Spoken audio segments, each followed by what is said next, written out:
Ladies and gentlemen, boys and girls, and everyone in between, welcome to Chapter 21 of Tales of Tyrasia. Joining me this evening, we have not, as always, the Northern Grizzly playing Gralkrava the Exile, the Custodian Kragnova Storm Herald Barbarian. Kill Jester. Raccoon Trouble playing Gil, the Fallen Fey Druid entwined within the Druidic Circle of Dreams. Hello. And, finally, Captain Heretic playing Sir Alan Thorne, the Cephodendra Paladin, of whom has sworn proudly the Oath of the Ancients.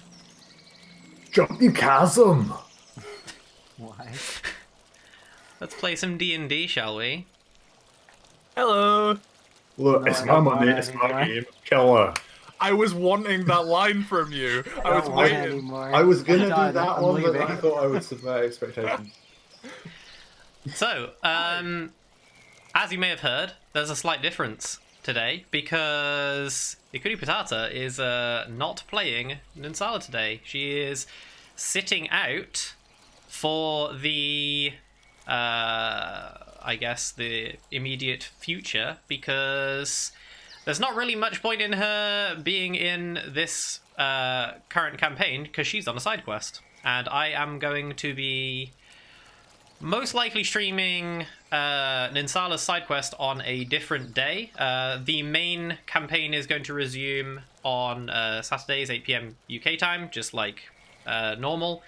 But until Ninsala reconvenes with her traveling party, if she ever does, we'll see.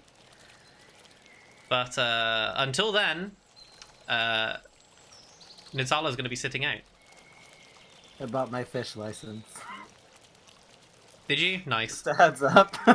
So, Nice. question. For Yeah. those side sessions, as moderators, my idea was pop out the chat and sort of just, like, watch for stuff from people who aren't, you know, normal regulars. Or you could just mute the tab so she still gets That the too. view account. Yeah. I mean, I don't particularly mind, because you guys are allowed to watch. You just can't, like, intervene. Just like Ikuni, for example. Sure. Ikuni is sitting out of the call for tonight, just like you three would be sitting out of my voice call with Ikuni when it's her time. So you guys won't be able to, like, actively influence or metagame. You can still listen in if you want. That's up to you. I don't particularly mind. But yeah. So, now that we've got that out of the way, who would like to give a rough summary of what happened in Chapter 20? If you insist. So we start where we finished. The bomb went off, and our lovely friend, I think it was Eloise, came to help out by putting out the fires with her water Super Soaker cannon. Then, after a bit of chatting, we went back to the Barb Bud? No? The Barb Bud is the alchemist place, yeah. Ah, shit. Nah, yeah, it is. Okay, to the Barb Bud to check on what's going down, because Selitha came to find us after the explosion, and we found out that it had been hit by the Blackened Eye, and Ayari had been stolen, taken away, leaving Plant Mom in a bad way. So we did, absolutely Plant Mom. We did a lot of wandering around, a lot of talking between ourselves, looking in shops, etc., etc. And we decided the party was to split, with Ninsala heading to Talasi to go pick up the chain badger armor she'd picked up a few sessions ago, or ordered rather, and the rest of us heading out to the fishing village, who's I'm terrible with names. Yali? To Yali, to acquire a boat to head out towards Tarkus to get some life-saving weed. Life-saving weed is... Yeah. It's just medicinal weed. That's all it is. Get the dank shit. It will save her life. Yeah, The only dispensary this opens in the ocean. Yeah. Yeah, it's pretty rare weed. We need to remember the name of the fishing village with this important key. Yalla! Yeah. So Ninsala, as we're heading to set off, Ninsala heads over to the leatherworking shop, just trying to acquire some new armor, and ends up sleeping there for the night. I think that's about it. Not all she ends up doing. Oh. And we finished with the current track heading out past the really cool halberd guards, wardens. Yeah. Yeah, so the rest of the party ventured east to the fishing village of Yali, and that is where we ended. We did not end on a big cliffhanger or anything, like I usually do, because there wasn't really anything cliffhangery. I think the main cliffhangery aspect was Ikuni dropping a cliffhanger on the rest of us of wanting to split the party. I think that was more than enough. Right. Okay then. So you, the four of you, how are you going about traveling? I think our party comp, that's absolutely the wrong sentence. How we're Marching standing. order. Marching order, that's the word. I think I'm heading up the front with Sir Alan heading up the back, with Gil and Selvra in the middle. Yeah, as long as she's walking, I'll walk next to her. Okay, yeah. I mean, yeah, she's currently walking. Yeah. Yeah, because she refused to ride atop Sir Ellen's head. Yeah. I mean, she may be a poor sick girl, but she also does have dignity. Oh, yeah. Right. I don't know, I think that would sound fun to me if I were her age. But... you Right, want me the to ride a giant- walking tree? Hell yeah. I'd want to ride me. Same. I'd imagine the party's probably moving with haste. Yeah. I don't remember the marching order speeds. Yeah, I mean, the narrative, it's more just up to me. You just tell me, like, how quickly you're wanting to pace yourselves, and, like, I know distances and stuff. There is a, like, mechanic for you can move with stealth and stuff like that. Yeah, Oh, it's right there. Slow, normal, or fast. So I guess it'd be fast, which means our passive perception is -5. That means mine's 15 still. And it means we can travel 30 miles a day. It's Yep. on the middle sheet.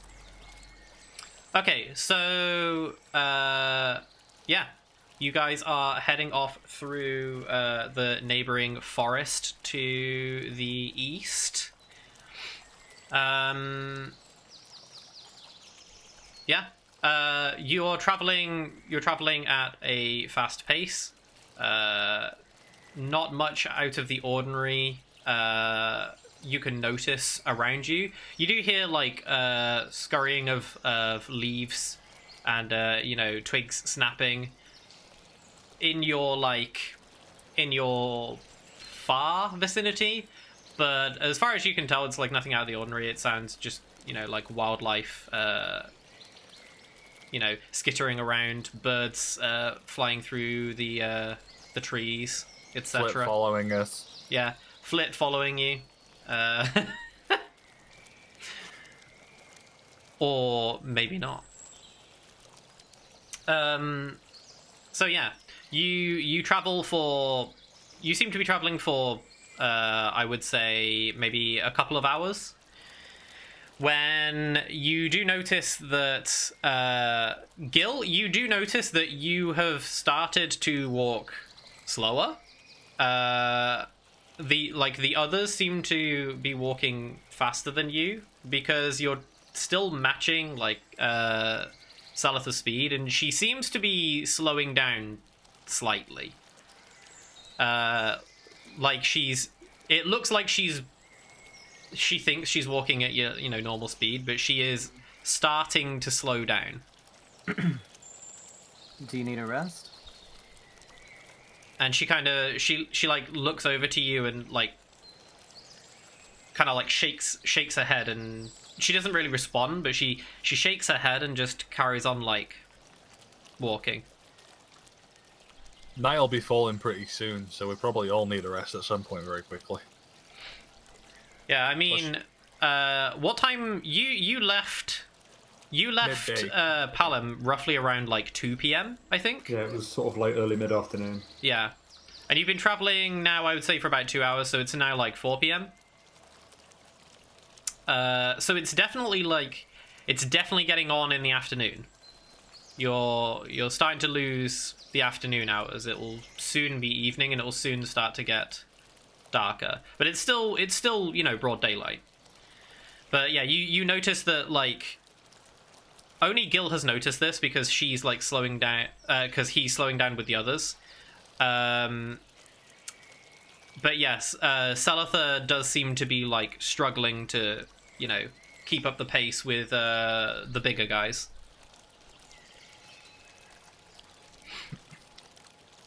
You sure you don't want to ride on the tree? It's really fun. I do it all the time. She kind of she like looks at you again, and she like with kind of like she says with like the most dignity she can muster, she's like, "I'm fine, girl, thank you." Well, if that ever changes, I'm sure one of us can help out. Just don't forget to mention it. You're very important. I think if we travel a fair few more hours, we can make up some good tracks, and then probably rest for the night. And Few more hours. Yeah.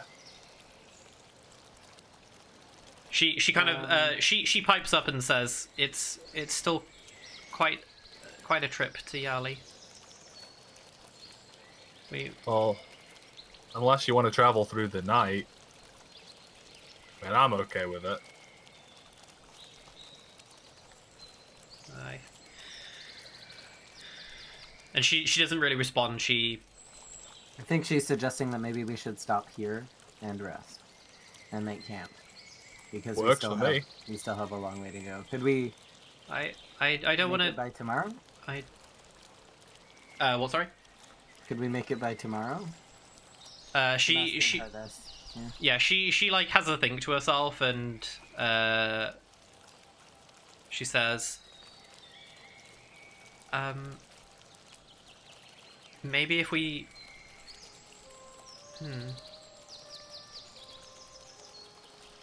it might take another day to walk there, but I think we would be able to arrive at Yali before next evening. Well, in that case, we can rest there after we eventually arrive. I mean, I'm not saying we don't rest now. We rest now, but we rest then as well. It'd be a long trip.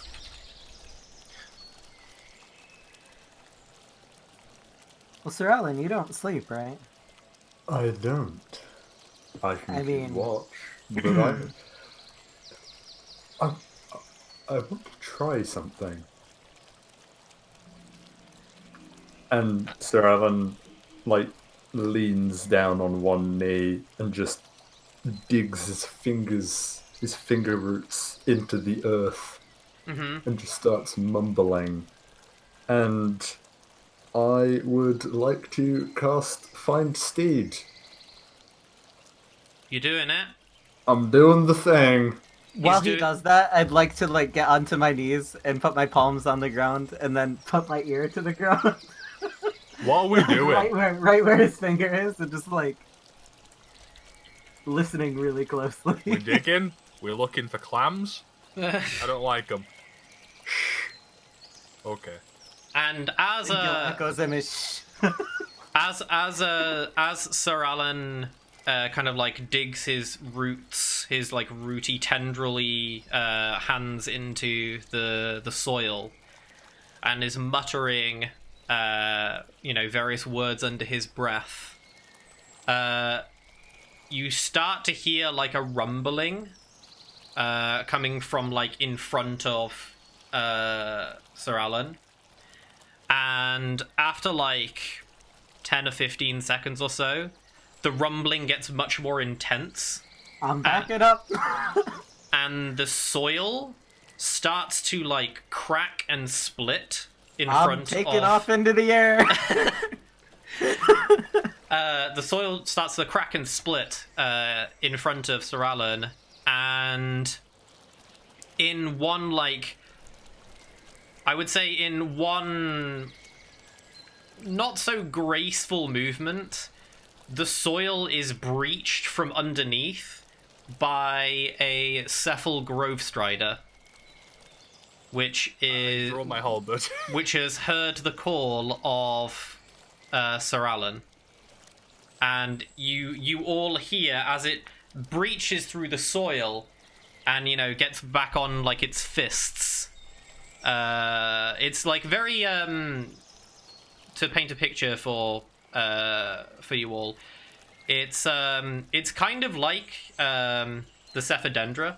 They're kind of like a beast-like more than human-like. The Cephal Grove Striders are like massive, like Cepha-like beasts. They have like a very gorilla-like stance. They wander around on like their fists and like hind legs, and they are just like very, very large, like Cepha beasts, like Cephalendra beasts. And you hear, as it bursts out of the ground, you hear this as it like I don't think I can fight that.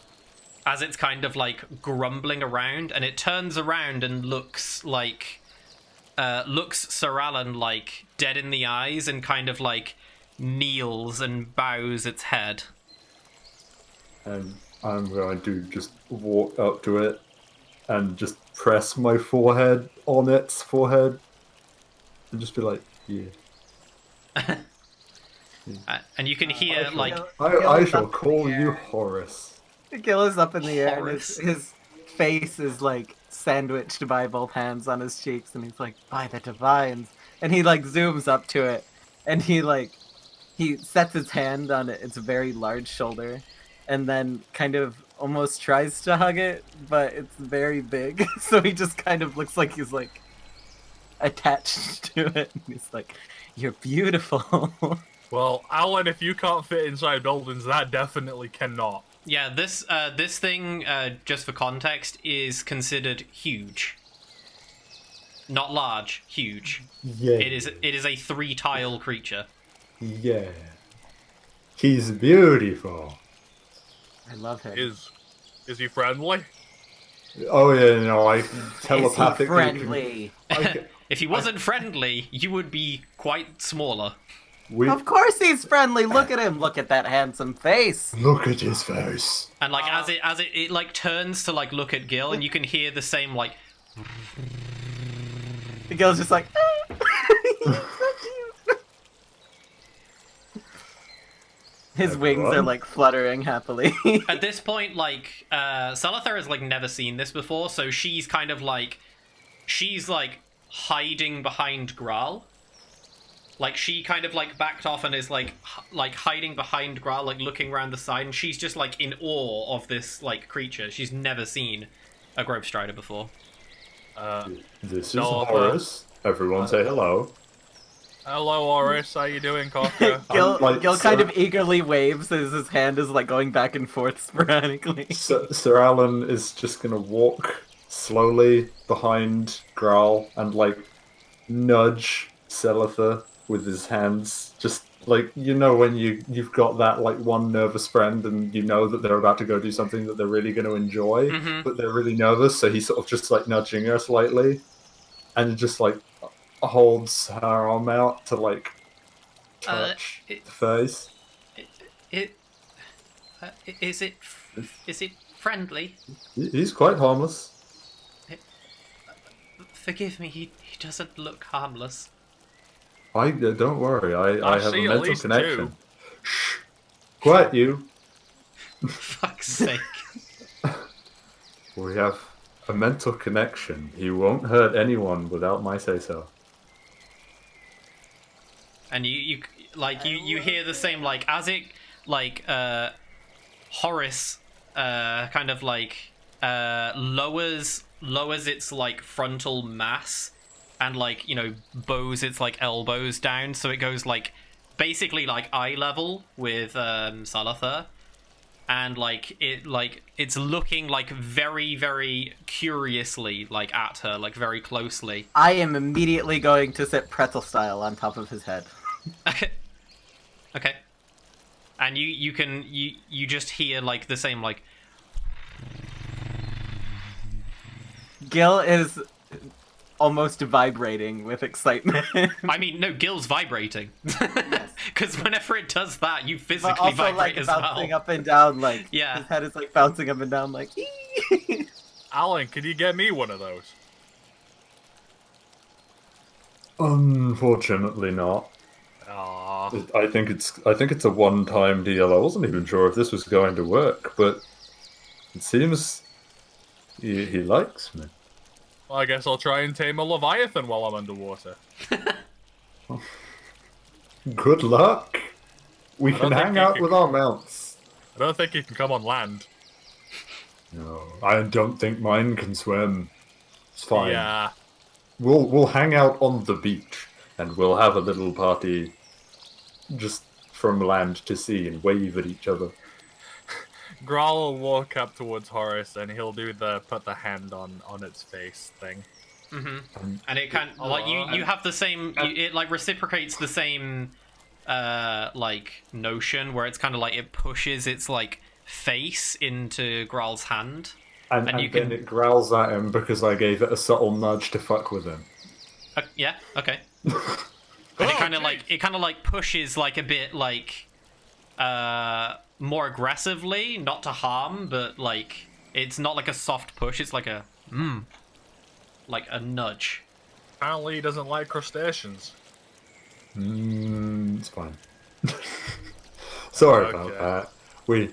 We have this mental connection that I mentioned goes quite deep. I can feel his mind. I can make him do things. Oh. So you did that. I thought it would be funny, and it was. Ah, understandable. I'm gonna spook you. Well, anyway, if we're setting up camp, well, does he need feeding? We don't have to set up camp just yet. If Selitha wouldn't mind having a ride on Horus, we can keep moving for a few hours until it gets dark. And she like Selitha in like so true much fun. Selitha fashion, she kind of like looks up at Gil like to see if it's okay, and Gil like doesn't even notice like her looking up, like wanting to make eye contact. Gil is just like so eager to ride this thing, and Selitha kind of like looks back down and she looks over to Sir Alan and says, okay then. Horus is going to extend one arm down so that he's got little like branch nubbins on his arm for steps to climb up onto his Yeah. back. So Horace kind of like, pushes like one of his forearms like forwards and digs it into the soil. You hear this like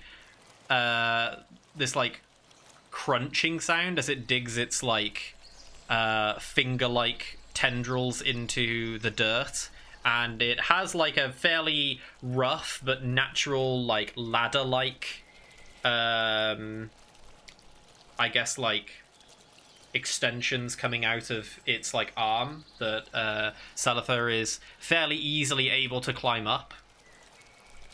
And yeah, she is now seated a little bit behind Gil. Oh, I'm jealous. Is there room for me to fuse into his back at the same time? Yeah, there is. Sick. This I'm thing is getting big. on. When I say this thing is big, it's big. Yeah, I'm getting on behind Selitha to hold like when you've got when you've got an adult riding a horse with a kid just in front of them. Mm-hmm. Yeah, I'm doing that. Okay. With Gil on the head just in front of her. So we make little steps. Woo! Please keep your arms and legs inside the growth strider at all times. Look, no hands. Right, okay. So, aside from Graal, all of you are on the Grove Strider, and as the Grove... Because the Grove Strider, like, had to turn around, or it's not facing east the way you were going. It turned around to look at you all. So it kind of, like, very, like, slowly, cumbersomely, like, turns around on the path, and, like, slowly, like... lurches its way onwards down the path that you were taking. Choo choo, all about the hot glass. Looks like there's no room for Grawl. I see how it You is. need the cardio. You have fun on horse. Horse. I'll walk. Horace. Horus. Horace, not horse. It's not horse, it's pronounced Horus. Horse. I'm sorry, he's foreign. Not the horse. Horace. It's a little bit hard to say in my dialect. No, it's pronounced os. It's Horse. Horus. There we go. Horus. Anyway, so yeah, with 3 of the members of the traveling party now on the back of the Grove Strider, they feel a lot more rested now that they're just having to ride Horus. Graal is still making up pace behind, walking at roughly the same speed, because the Grove Strider, as big and, you know, well armored as it isn't actually a very quick means of travel. He's a cumbersome boy. It's not any faster than fast traveling. Sick boy. It's just less work. Slaps Grove Strider. This baby can fit a lot of player characters. It really can. The only reason Graal couldn't fit on is because he's too heavy. Else he could totally. You know Mammoth that you had, Kian? Mammoth. Yeah, it's like basically that in comparison. Nice. But you're all on its back rather than like side pouches. Anyway, so yeah, you can see that the wildlife around is like fluttering around like a lot more now. It seems to be that the Grove Strider isn't exactly the what would be the word? It's not exactly the least suspicious means of travel. It definitely brings attention. Not exactly inconspicuous. Inconspicuous. That's. You are conspicuous. Yes, we're very, very conspicuous. You're currently very conspicuous. Yeah, a lot of wildlife you can see skittering around like a lot more violently now. You can hear above you, in the tree canopy. A lot of birds are. Warning! Warning! Very quickly fluttering away when they hear the rumbling of the earth. And you notice as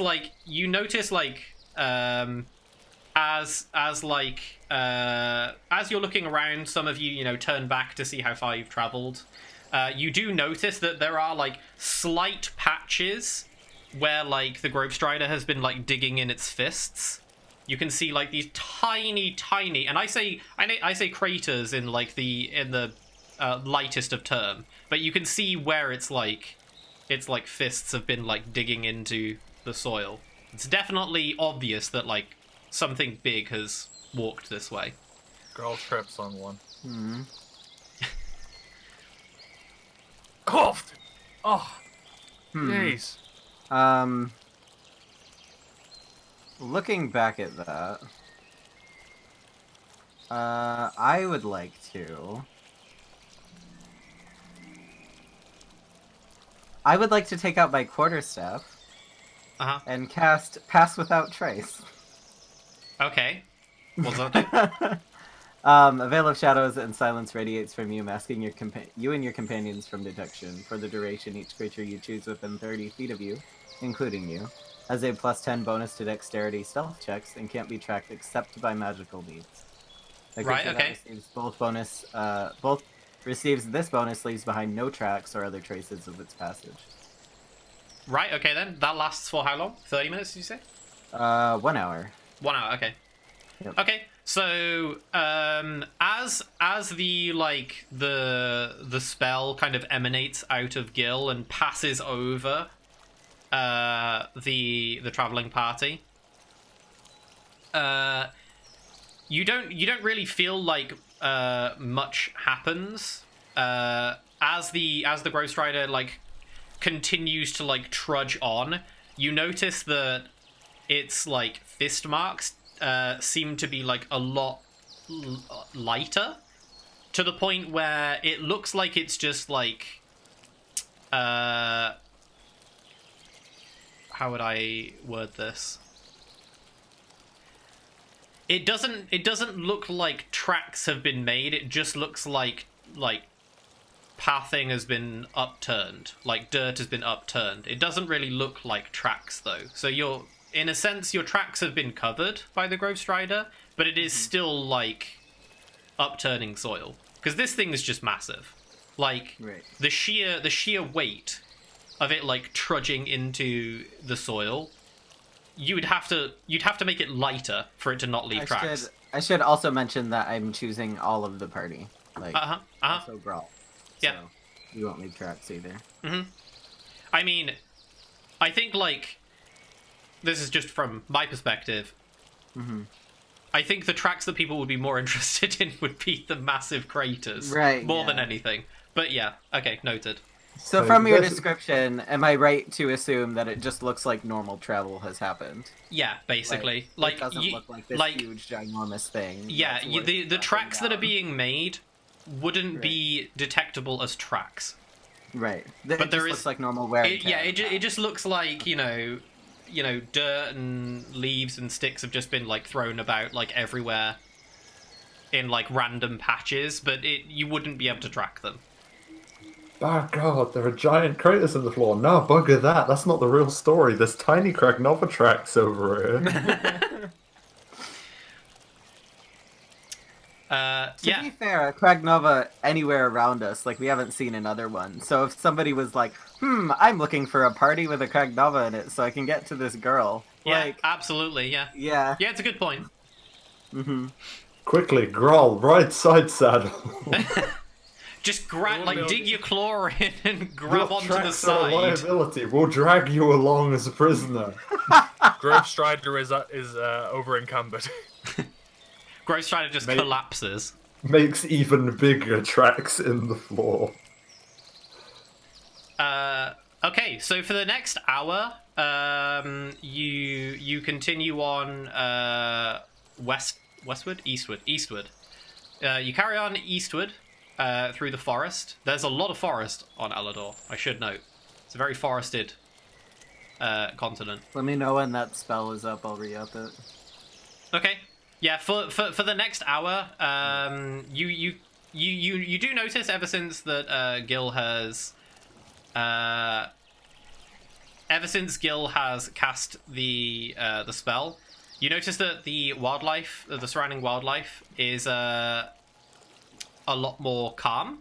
They don't seem to flutter off unless they're like in a very, very close vicinity. But yeah, not much happens out of the ordinary in terms of traveling for that hour, and the hour passes fairly uneventfully. You do notice that Selitha is like holding on, like she's very much White knuckling it.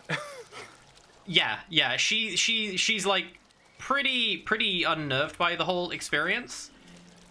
And she's kind of like, you notice, Sir Alan notices at the very least, that Selitha is definitely like hanging on for dear life, even though the ride is fairly smooth. I would like to rest a comforting hand on her shoulder to try and make her feel a little better.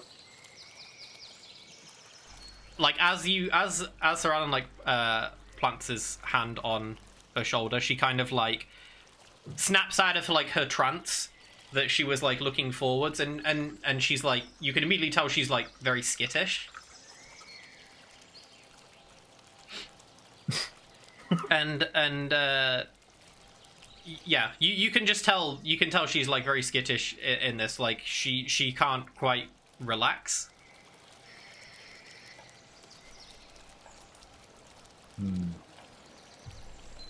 And she just says to Sir Alan, I'm sorry, I'm just a little overwhelmed.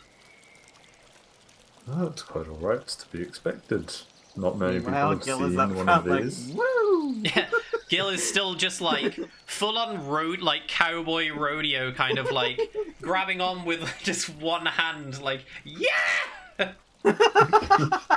If he had a t-shirt, it would be being swung around his head. Yeah, He's having a lot of fun. it's just swinging around. I was whelmed once, and that was a bad move. Damn whelming. Yeah. So the hour passes fairly uneventfully. You're wanting to recast the spell. It is now like 5 p.m. So you're now starting to get into like early evening. I will pull up my quarterstaff again and do the incantation. Mhm. And I will mark that off my sheet. Okay.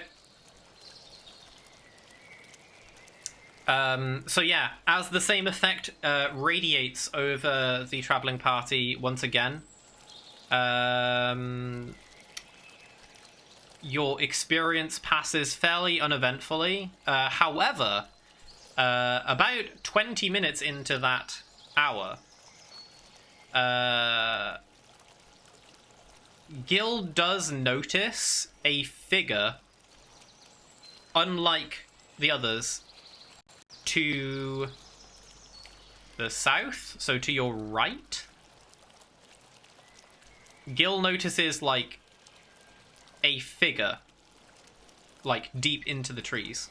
Is it through... Okay, so it's through the trees. Yeah, it's in the trees, but like from your passive perception, Mm-hmm. you do notice a figure. You can't quite tell who or what it was, but you did notice something out of the ordinary compared to the last like 3 hours of travel.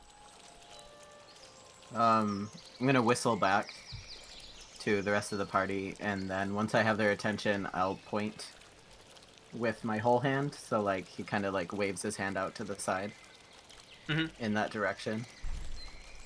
I look over at Gil and nod and keep my attention focused on the figure.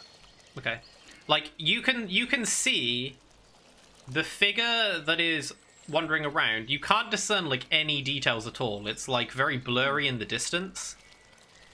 Especially like further away in the forest, it's a lot darker. You're in a much lighter part of the forest because the path you've been taking, it is like a travel path, you know, where like trade carts could have been like traveling down.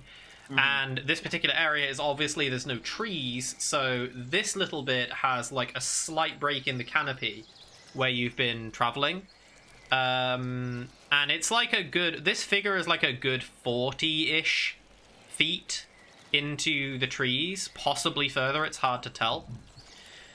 And you notice as you slow down... I'm assuming you've slowed down, or are you just still wandering but keeping an eye? I think that's up to Sir Alan, seeing as Yeah. he's probably controlling the speed of this thing. I mean, have I seen the figure? Or is it Well, just no, my Gil... perception's high enough?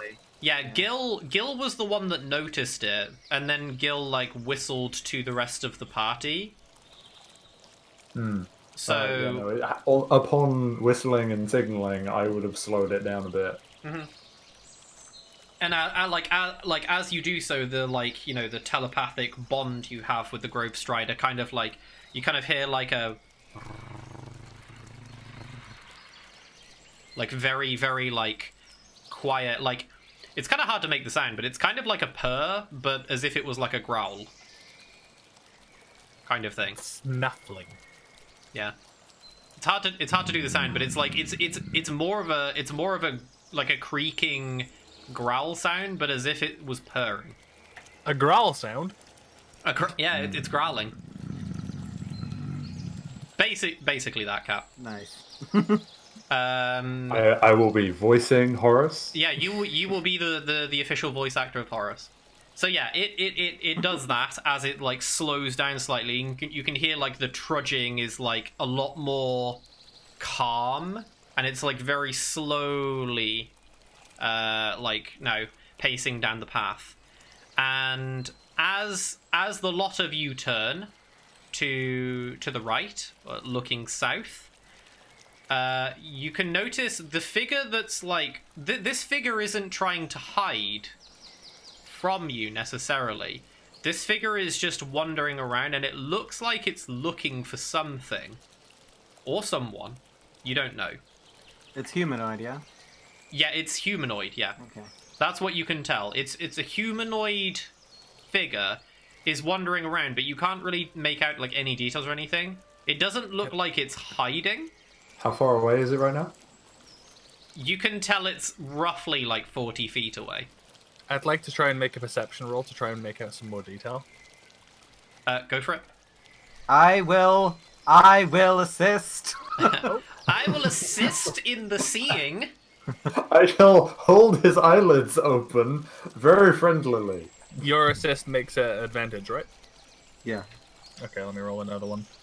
Is it advantage or plus? Wait, Pretty sure it's advantage. is it advantage or plus 1d4? Add a +4. Add a 1d4 second. to the roll, isn't it? Yeah, I thought your assist Let was. me remember. double check. Yeah. I'll get it. I got it. Unless it's like a different spell or something. Just a heads You can up, lend your I'm aid gonna- to another creature in the completion of a task. When you take the help action, the creature you aid gains advantage. On the Oh, next so you're helping. You're not doing guidance. That's what I was thinking. No, of. no, I'm not doing guidance. Okay, yeah, that's what I had mixed up. Okay, so yeah, you roll with advantage, no addition. In which case, it's a 12. 12 with advantage. Yeah, I don't have it. Wait, I still get 2, don't I? This is the thing I'm trying to get used to. I don't have proficiency in it, but do I still get the standard proficiency bonus? You add your modifier. Yeah, you get your standard stat mod, but you don't get to add your proficiency. you In don't add which your case, it is 15. 15 total. Mhm. Okay. So yeah, we're as Graal kind of like squints and like Graal wanders a little like further off the path to just get like a better look as he squints into the darker area of the trees where this figure is, and as he like starts to discern some features, he notices that it has a tail, and the tail looks very, very tattered. Do I get any information on the clothing? The clothing looks like it's dark leather. Okay.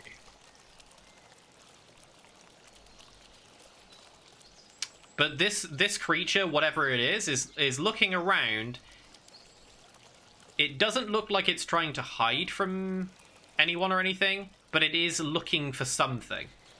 And it's kind of wandering in like random directions, trying to find something. My voice is masked, right?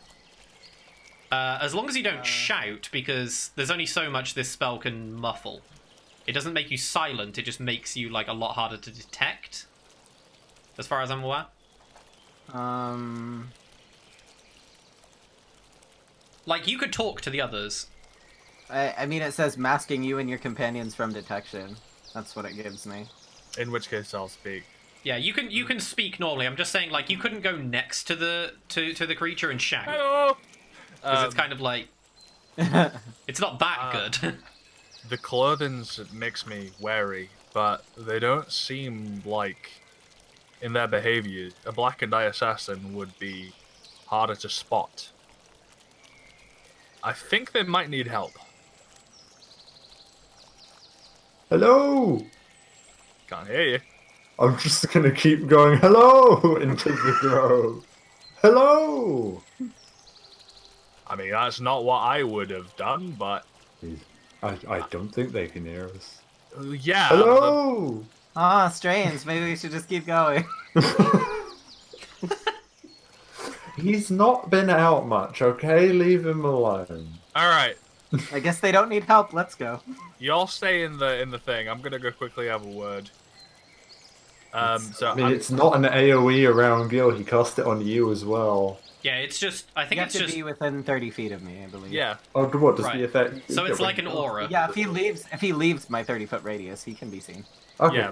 It happened when we had the thing in the Yep. Palin's heart. I'm gonna walk up at a reasonable pace. And be like, "Excuse me, friend. Do you need some help?" So as he so okay, you're wandering directly to this figure. Straight up. Okay. You do have to break the 30-foot radius to actually be like heard or seen by this. I'd assumed it was far enough away. Clearly, the friendliest and least threatening-looking member of the party is Well, going. he was 40 feet away from us, so I think he does break it. Yeah. Like, Well, no, I'm I'll just just saying. I'm just appear. saying, like in terms of narrative, like as Graal is walking away from the party, like he doesn't just, right, yeah. So as Graal is like wandering towards the figure in the darkness, as he gets closer, he starts to make out more and more like features of the figure, and as he gets maybe like 20 feet away from the party, Graal, like basically like on the boundary of the masking aura, Graal very quickly realizes that this is absolutely a member of the Black and Eye. And that I will not break the border. Which is why I said I was going to narrate you walking over there, not just Except you appeared there.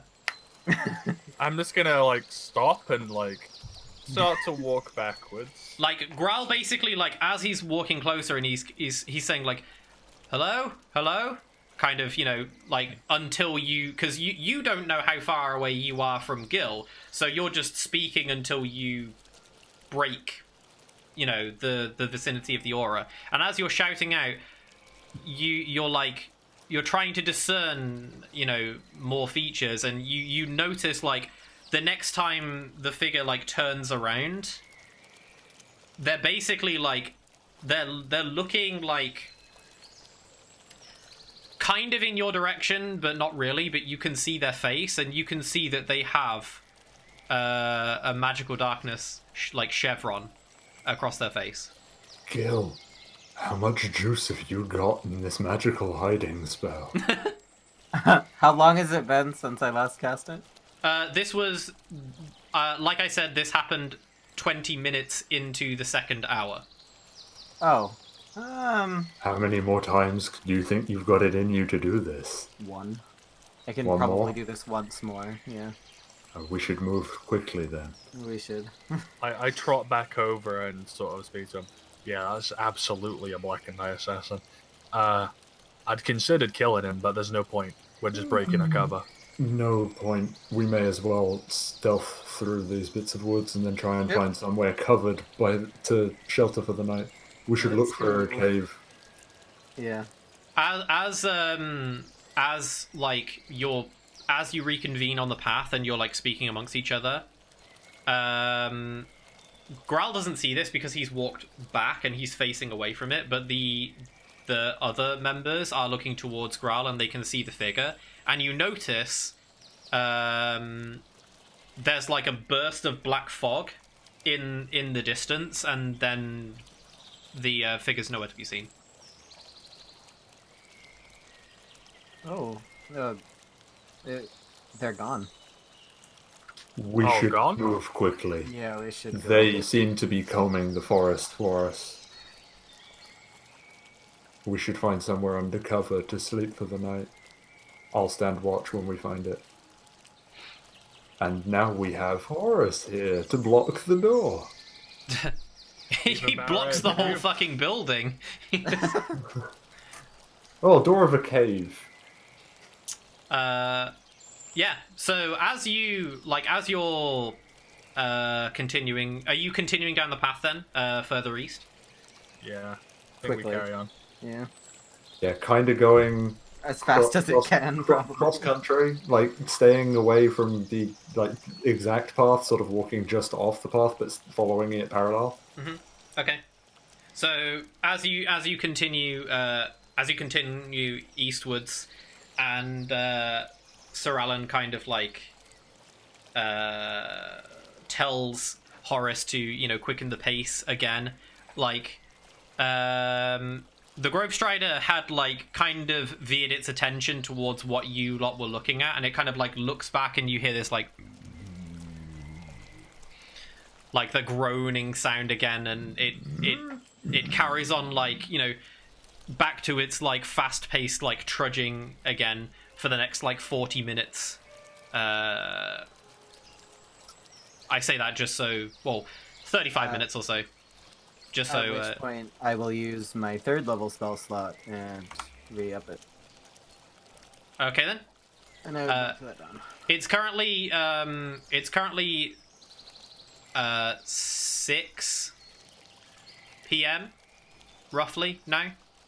When you cast this, so this will last until 7 p.m., which will be when it starts to get dark.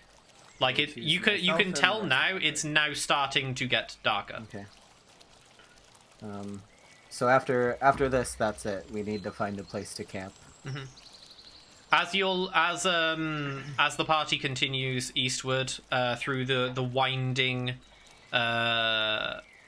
trade path through the forest, you do see, after maybe 25-30 minutes of like extra travel,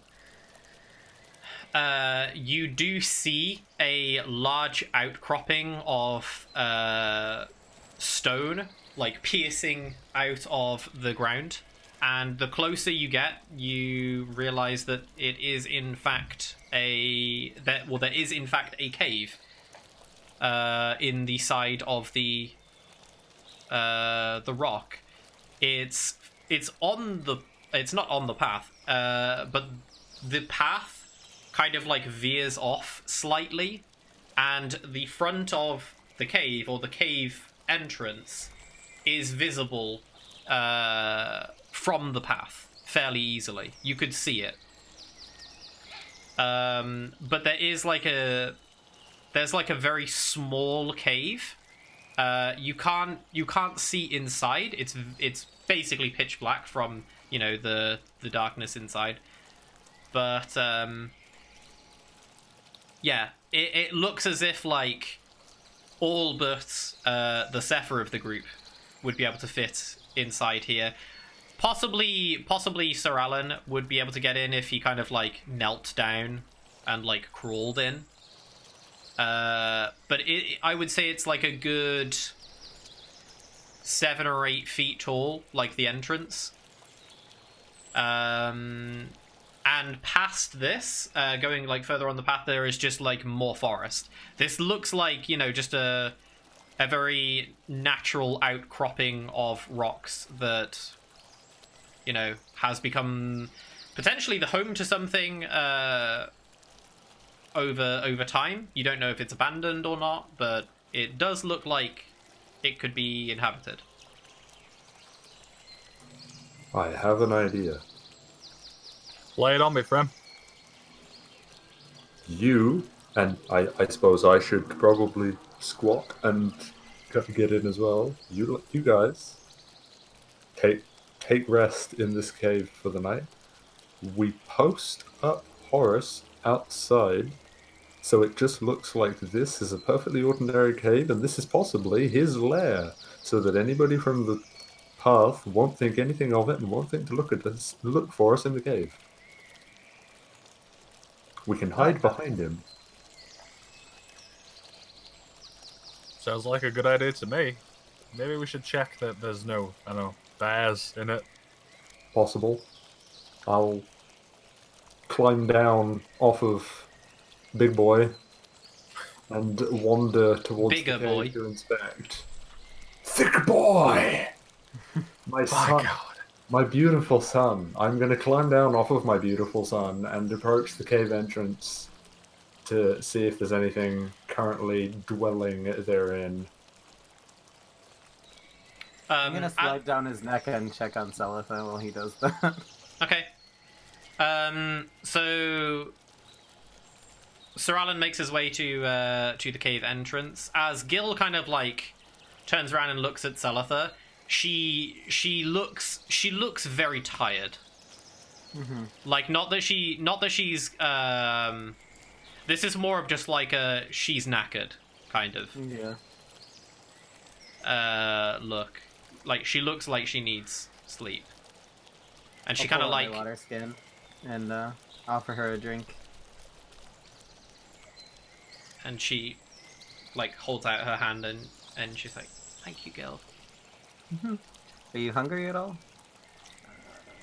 And like as like almost in like comedic fashion, she like goes to open her mouth and you just hear like a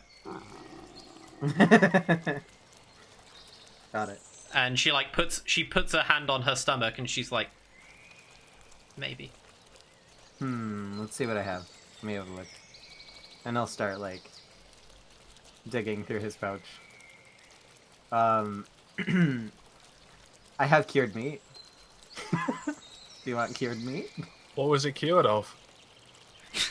Fucking hell. You're a weapon, honestly.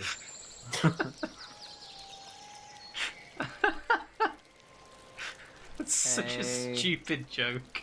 I don't think I have any rations left, but I do have this cured meat, and I could do some foraging. Maybe if there's any sort of nearby pond that Grawl can find, he can do some foraging. I can find us some food. I think we should probably check if the cave's safe. Yeah, first let's and make then- sure this is fine. But in the meantime, I have I'm this, and he like pulls it out and offers the food to her. And she'll kind of like puts out her hand and she's like, "Thanks, Gil." We should be able to find some more stuff, just a little bit here. And as she kind of like picks at like, you know, the cured meat and is like, you know, chewing on like bits and like after like a minute of her chewing, like, you know, eating the meat, she kind of like pipes up and says to Gil, I wanna help get food sometimes. Oh, sure. Well, you feel free Yeah. to help us. Not a problem at all. I just don't want to feel like I'm weighing you all down. I mean, you're not, but it's a useful skill, and I'm sure Grawl would be happy to help you. He's really good at it, better than I am, actually. Don't let him hear you say that. Don't let him hear nice things about him. And like yeah, she just says, how do I get down? And as she says that, Horace basically just slowly but kind of quickly, kind of startlingly fast, but not harmfully fast, just basically becomes flat. Kind of like just smooths like a cat stretching its front legs out. Or yeah, like a cat or stretches a dog outwards. Stretching. Uh-huh. He basically just smooths out his legs in all four directions onto the floor to lower himself, and basically just becomes a big mound. And like this takes her by surprise because she didn't hear like Sir Alan say anything because this is all like telepathic, and like she just is like surprised immediately as the Grove Strider kind of like ducks down its front end, like flattens to the floor, and she looks over at Sir Alan. Like Sir Alan doesn't see this because he's looking at the cave, but she looks over at Sir Alan and then like looks back at Gil, and she just goes, "Okay." I guess there's your answer. Like, Sir Alan is like staring into the cave, wandering away, but is like smirking internally because he's getting mental sit reps from the Grove Strider, so he's aware of what's going on around it. So he's just really, really smirking inside. He's just like, I love being able to do that. I'm gonna have so much fun with him. I'm gonna kind of get up and flutter down a little bit. Onto the ground. Okay. So, yeah. Salatha kind of like... She doesn't like stand up. She kind of like shimmies her butt like as much as she can, like down over to like its forearm, and then like walks, like goes backwards down the arm like a kind of like a ladder. And like as she gets to the... She like stands up as she like stands up on like the ground. She's kind of got like sea legs, where she's like trying to find her balance because she's just been riding this like massive creature for so long, and she's just absolutely not used to this. And it takes her like a little bit to like find her balance, and then she wanders over to the cave with Sir Alan. Okay, so what are all of you doing aside from Sir Alan? As soon as Alan's checking the cave, I'm gonna try and use my Outlander perk to go and trade, not a perk. Get enough food for the rest of the party. Okay, and like as like, do you say anything or do you just go off? I'll just go off. I already mentioned that I was going to. Okay, Do like I see as him go? huh? Do I see him go? Yeah. I mean, like I'm not Growl walking around is not inconspicuous. Like you can hear him walking. He's heavy. Hey, Grawl. Huh? Hello? Do you want to teach Salatha about like gathering some stuff? Oh, Maybe yeah, take sorry, her with you? My memory's not great. I'm more than happy to help. And Do you Salatha kind of like turns around and she's like, is that okay? I mean, Absolutely. Not a problem at all. It's a useful skill to Sometimes he have. brings back fish. Sometimes. I don't like Really it, but I good. do. okay. Do you think Horace eats food? He think doesn't. he eats He behaves much same the same way as that- me. Sir Yeah. Alan does. Yeah. We have to hang out in the sun every morning. He's Am I here, he's Alan? one of mine. Can you hit? You're all fairly close by because the Grove Strider like parked near the cave entrance. It's just Sir Alan walked up to the cave entrance, which is like 20 feet away, maybe. Yeah. Ah, okay then. I was just wondering, because that's a lot of food. Yes, no, he'll just absorb a goodly amount of rays. I'm sure the sun doesn't mind. Yeah. There's plenty to go around. Like from a mechanical perspective, the Cephal Grove Striders are like biologically very similar to the Sether. So they have almost all of the same traits. Salatha, I'll teach you the best tricks. I've learned a lot over my few centuries. Keep her safe. Oh, you know it. You see anything suspicious, come right back. Always will. Have her Like- home by 11. Just kidding. As the two of you are like talking, so you notice like Salatha is like darting her head, like looking back at whoever's talking. Because she's like in the middle of you two. She kind of like she like looks to Gil, and then like when Growl's talking, she like turns back and she's like just trying to pay attention to like whoever's talking. And It'd be then easier if you came over here. and like when Growl says, you know, he's heading off, she like waves to Gil and then like turns around and quickly hurries to meet up with Growl.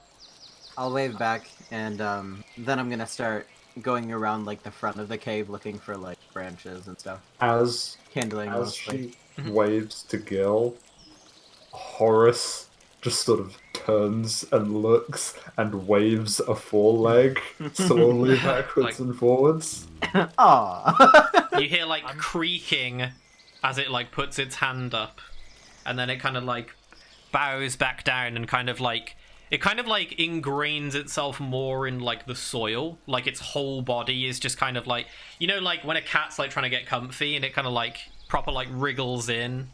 It doesn't loaf. It's not quite cat-like, but it does like full on like dig its all of its roots like deep into the soil and gets like really comfy. Graal's gonna slow down his gathering so he can show off skills to Salazar. Horace Mittens Kongos Razan. God damn it. The third. That's The his third, full of course. name. Oh yeah, third of his name. That's his full name. He is Horace Mittens Kong Osrazad, of the third of his name. He will climb a building at some point, and we'll have a proper King Kong moment. It'll be great. And then you'll realize it's foreshadowing. Okay, so Sir Alan, over to you. Is Gil like near Sir Alan now? Oh yeah, I'm just going around like the front of the cave, picking up branches and kindling. Okay. Sir Alan, as you Gil. get closer to the cave, you do notice it's real hard to see inside. Like it's like pitch black inside. Gil, old friend. Hmm? I need your eyes. Oh yeah, sure. Can you come and basically sit on my forehead? Mm-hmm. Like a As I head mining- over, Sarah, I'd like to look in the soil leading up to the cave, looking for like any tracks of animals that I know of in this area. Okay, yeah. Just as I'm heading over to him. Yeah. You can see like various tracks, but they're kind of like muddled. So it's difficult. It's difficult to distinguish like what's been around here. Possibly deer. But it's hard to say because it looks like there aren't any like humanoid tracks around aside from the ones that you've been making, but there are a lot of like muddled animal tracks been wandering around. Okay. But they seem to be small. Like it doesn't seem to be any like large tracks around. Right, like mostly like herbivore, Yeah. kind of endemic life. Okay. I'll head over to him, kind of like hurry up at the last little bit, Yeah. Okay. and then I will flutter up and sit on his head. Mining helmet.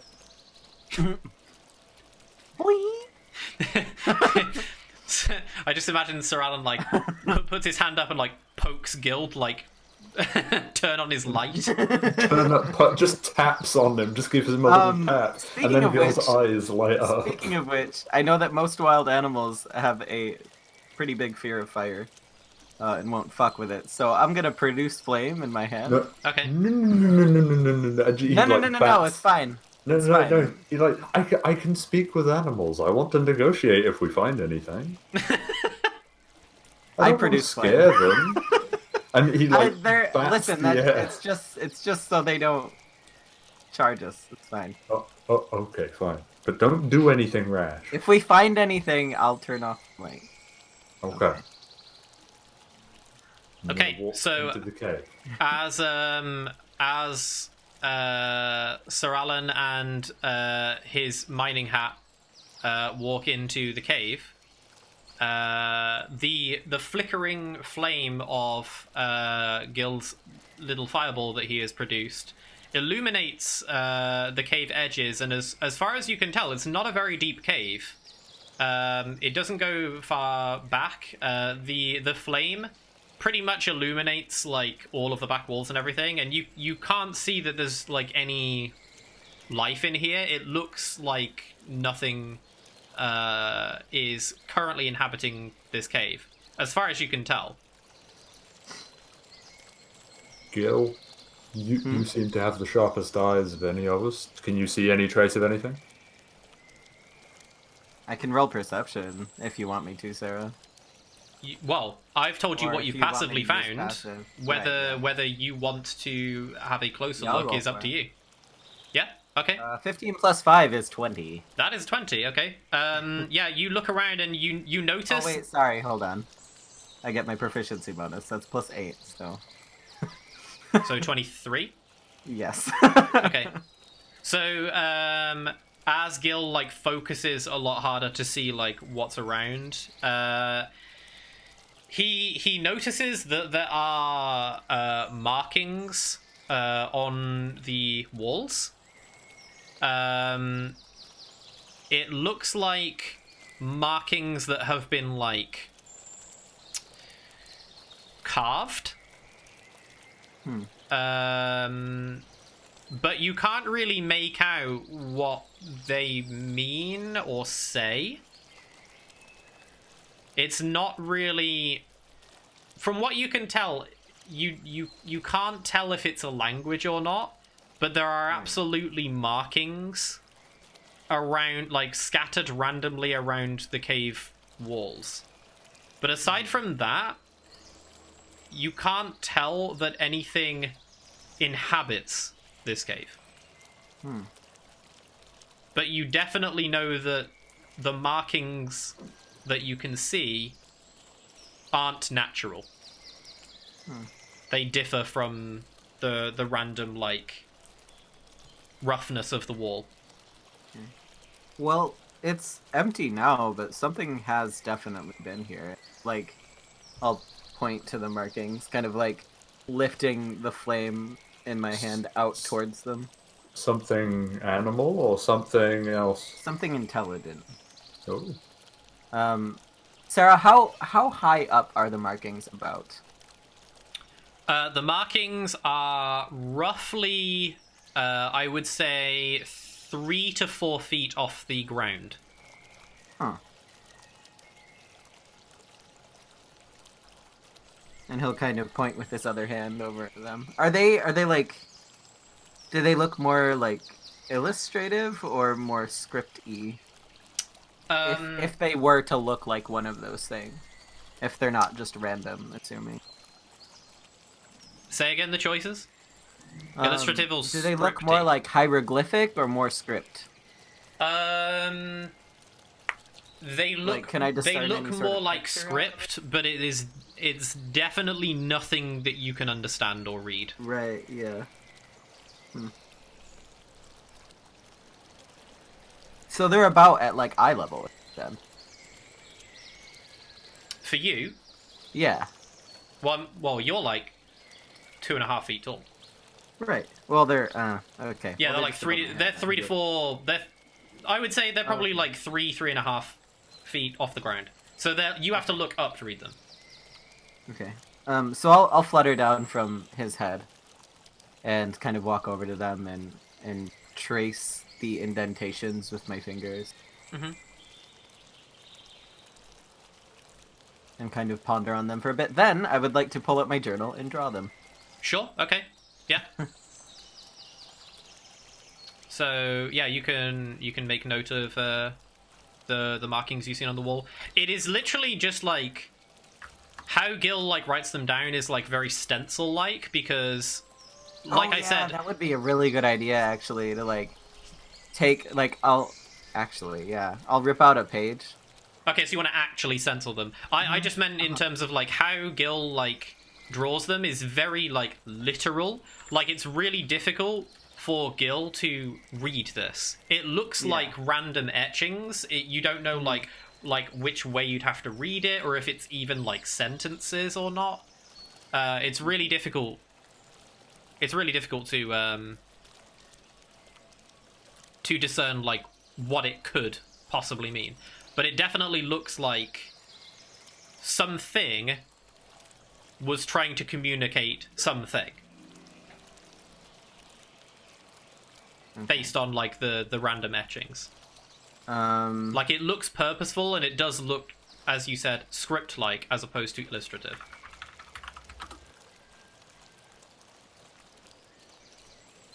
Okay. I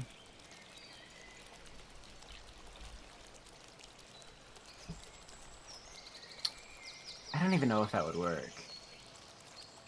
Cause I have a tinderbox, right? Which has like a flint, fire, steel, and tinder.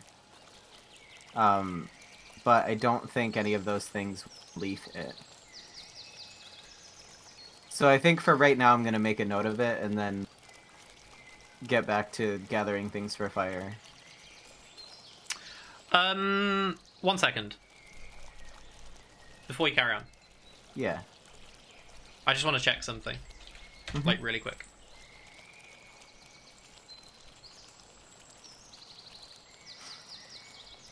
Because my thought process there is that if I start a fire and I can get a piece of charcoal, and kind of flick it out of the fire, let it cool off, and then take it over and take a relief up. Mm-hmm. Can you... I don't know if this would be the right one. Can you roll for investigation for me? Yeah. Mm-hmm. This is mostly me just like checking what the skills were, because I forget which ones there are all the time. Investigation. I'm not proficient in, so that's 15. 15. Okay. Mm-hmm. Is that with your +3? No, it's not. That's not like a base ability score roll. That's like a skill proficiency roll. So Oh, so I'm not you still... proficient in it, so I don't get the bonus. Oh, then I shouldn't have got that free earlier, but now I know. No, but you rolled for what? Perception. Yeah, it was for perception. Yeah, so he does get it. Because you only get you only get the additional proficiency if you're proficient. Right. Are you proficient in perception? No.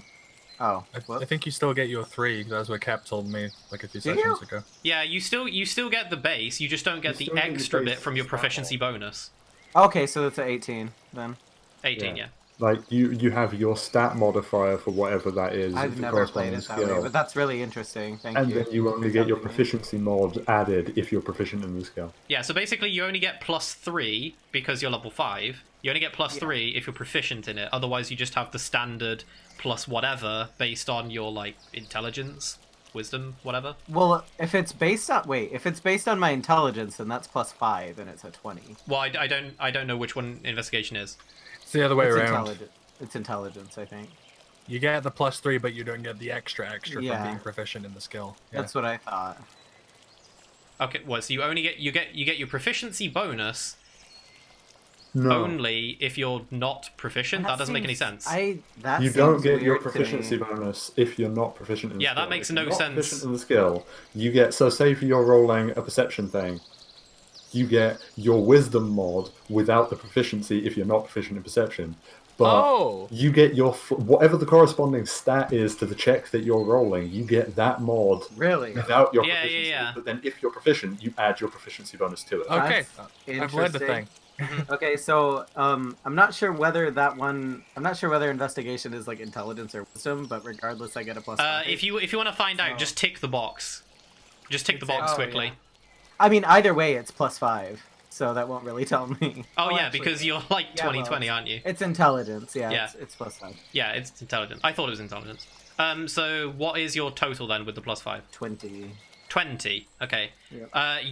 Okay, so that roll was basically how well you are able to copy what you see down.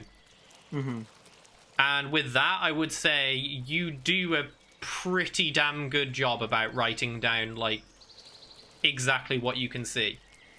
Okay. Like if you'd have rolled badly, it would have just been you would have made like a very poor note, which would then possibly have been even more difficult to translate.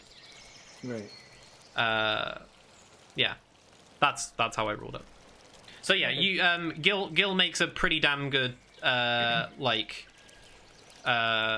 copy of the archaic scripture that he sees carved in the wall. Nice. Okay. What are you wanting to do now then? Now that you've I'm gonna continue to go getting stuff for fire, Okay, sure. fuel. What's Sir Alan doing?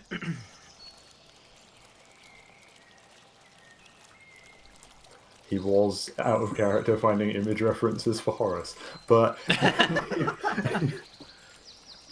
I found a nice one. Yeah, that's like basically exactly what I had in mind. Uh-huh. Yeah. Like, That's cool. yeah, that's like pretty sure that's from Guild Wars. It could well be. I think it might be some Guild Wars concept art I found. Yeah, It it's is down in possibly. the corner, Guild Wars too. Yep. Yeah, Yeah. if people in chat in Twitch chat would like to see, this is obviously not our art, full disclosure, but this is like main inspiration I had for the Cephal Grove Striders. That's basically what the party have been riding on. So yeah, that's like my main inspiration for a Cephal Grove Strider. Right. Yes, having seen that there isn't really much of a muchness in the cave, I will get Horace to come and plonk himself down in front of the entrance and keep watch. Okay, sure. And I will pop a squat. And just... Because there isn't really... So we've seen basically everything inside the cave. It's really small. It's a fairly small cave. Like, you could fit many people in there, but it's a very small cave. Like, you can... right. From the entrance, if it was fully illuminated, you could see, like, all of the walls. Okay. From the entrance. So, yeah, no. So I'm going to post up just outside the entrance and keep watch with Horace while waiting for everybody to gather what they're gathering and see what they're doing. I'll as I'm gathering the like kindling and stuff for the fire, like larger branches and stuff, I'm taking it into the cave. Because I don't want to start a fire outside of the cave because smoke signal. But Okay. yeah. Otherwise, that's me. Yeah, that's all I'm doing. Okay, so you're just... Whereabouts are you starting up a fire, sorry? Towards the cave mouth, but Okay. you know, like close enough to the cave mouth to where it aerates and it doesn't like smoke up the cave, but far enough away from the outside that the smoke is kind of like deterred from going straight up. Yeah, okay, sure. Right, okay. That seems like a good place to stop for our break before we continue on. So stay tuned. Sounds good. We're only halfway through. Yeah, we'll see you guys in about 5 minutes. See you See you soon. Catch you in a bit.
And we return. Hello. Hemlo. Hello. Cap, I have a feeling Cap's just playing Horus now. Yeah.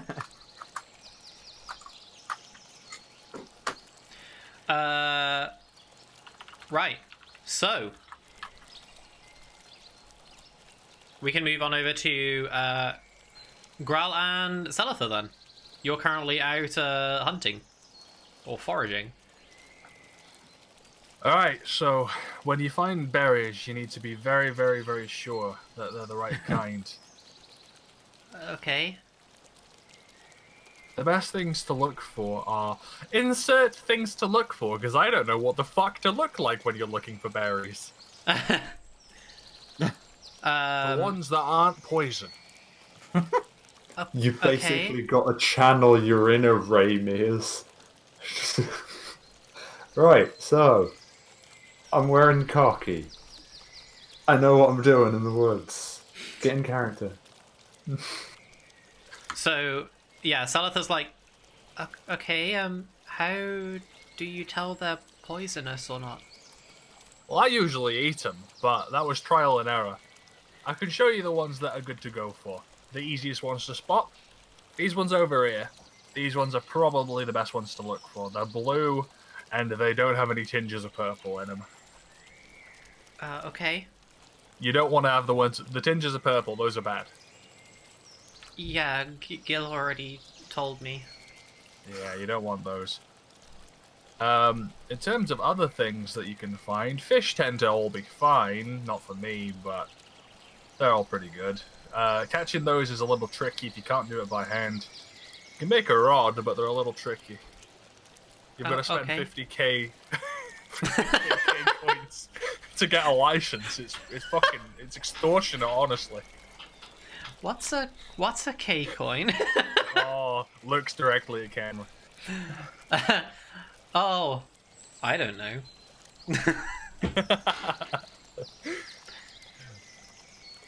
Stares but directly at Twitch chat. Fish, berries, they're all pretty good. Are you squeamish about hunting? Not really. Right, yeah, good point. Tend to be pretty good in environments like these, small game, like squirrels and rabbits. Rabbits are your best bet. Okay. I tend to just go for the berries, though. Yeah, I mostly eat fruit anyway. It's the stuff that you find when we go to inns and stuff like that. It's going to be a little tricky to find out here. Those are grown on farms, but yeah, you can find some good fruits. You're not going to be finding any bananas unless we're on a beach. Okay. You lead and I'll just follow you around for now. You just follow after me. Shut up. There's bananas on a beach. Shut up. Shut up. So the way He's you not do it. lying when he doesn't actually. He says he doesn't know what to do when looking for food. I mean, technically this is in character, so. So the best way to get berries without losing any is to pick them right at the stem. It's a little Okay. hard with my fingers, but. And then she like reaches down and like picks like some that you mentioned were okay, and she picks it at the stem and she's like this. Exactly like that. Now rinse and repeat hundreds of times, and we've got enough for food. Okay. I'll have a look around. All And right. she'll kind of like venture, like she'll stay like near you, but she'll be like looking at the bases of like different trees and bushes and stuff. I'll keep an eye out, and I'll be looking for more tricky stuff while she's looking for the berries, like looking for mushrooms and stuff. Yeah. Okay, so while the two of you are foraging, how are we doing with Sir Alan and Gil? I'm assuming that I don't know. I'm waiting until I have enough to start a fire and get it going, like, healthily. Yeah, I would say, because, like, when you found this cave, it was about 6:30. Mm-hmm. Because you cast, like, you still have, like, the remnants of this, like, stealthiness bonus for, like, half an hour, and I would say, like, it's taken, like, a good half an hour to, like, find, like, a decent amount of sticks, maybe some stones to contain the fire, exploring and like, writing down the markings that you found. Collectively, I would say it's now roughly like 7 o'clock now, and it is starting to get dark. Okay. But yeah, I would say you've got enough like firewood now to spark up a fire if you want to. Oh yeah. I'll start the fire and Okay. tend to it, and as soon as I can find like a good piece of charcoal, I'll take a stick and like flick it out of the fire and wait for it to cool. Sure. Okay. So yeah, like as the fire starts to, you know, get going, it very quickly starts to become like very dark now. Like it's getting very, very difficult for Graal to continue foraging because he doesn't have dark vision. He just can't see. You can still see around, but you can't see fine details of things now. You don't know what you're picking, really. Stealther, it's starting to get dark. I can't really see enough to be foraging right now. How much have we got? And she holds out like her hand, and she has like a good like 2 hands full of like berries. She's kind of like holding them out. She's just been like holding them against like her stomach with one hand as she's like picking, and she like holds them out, and she says, I've got this much. That looks good. You've done a really good job. I know you're hungry. Feel free to have some now. It's okay. I can wait till we get back with the others. Okay, we can find some more another time when there's more daylight. But you did great. Thanks, Carl. Next time I'm going to teach you mushrooms. They're a little trickier. And you just hear her say, okay. Good job. So you're heading back to the main camp area. Okay. Yeah, I pat her on the shoulder as well. Yeah, you were only like a couple of minutes away. Like you could see the fire from like as it you know, sparks up. You can see the fire from where you were, but you were like, you know, a good like 2 minutes walk. Who decided to make a fire?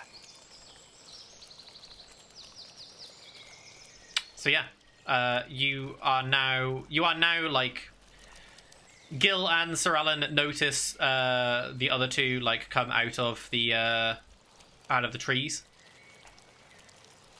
And you are now in the same, like, vicinity. You're now in talking distance. Hello, we're back. Yeah, Salotha did an amazing job. I taught her the best ways to find berries and that bananas grow on trees in the beach. Wonderful. What are the best ways to find berries, Growl? Well, the best ways to find berries is eat the poisonous ones until you realize they're poisonous and not eat them anymore. Sounds hazardous. No, well, I didn't. I already know them, so I didn't teach Salotha that part. So I just taught her the ones to look for. So I've got some berries, I've got some mushrooms. Take your pick. Also, who started a fire? Why? I could see it from all the way out there. Cool. We're hiding. Mm-hmm. Are we not clicking here? Do you want to stay warm? Well, I don't mind at all, but... Yeah, you I you. do. I mind. Okay. Well, maybe keep it a little lower on the flame. Well, yeah. It is in a cave. You make a point. Yeah, But anyway. like it's in the cave. It won't really be visible if we plonk a Horus outside the front of the door. True. Well, here's your berries and your food. Grab us on. Okay, so Salotha and Graal kind of like place like all the berries and mushrooms they've managed to find like in a pile on the floor. The floor is like fairly like clean, like flat stone. It's not like muddy inside. It's very stone, like flooring. And there's like a small pile of fruits and fungi to pick amongst for the three of you who need to eat.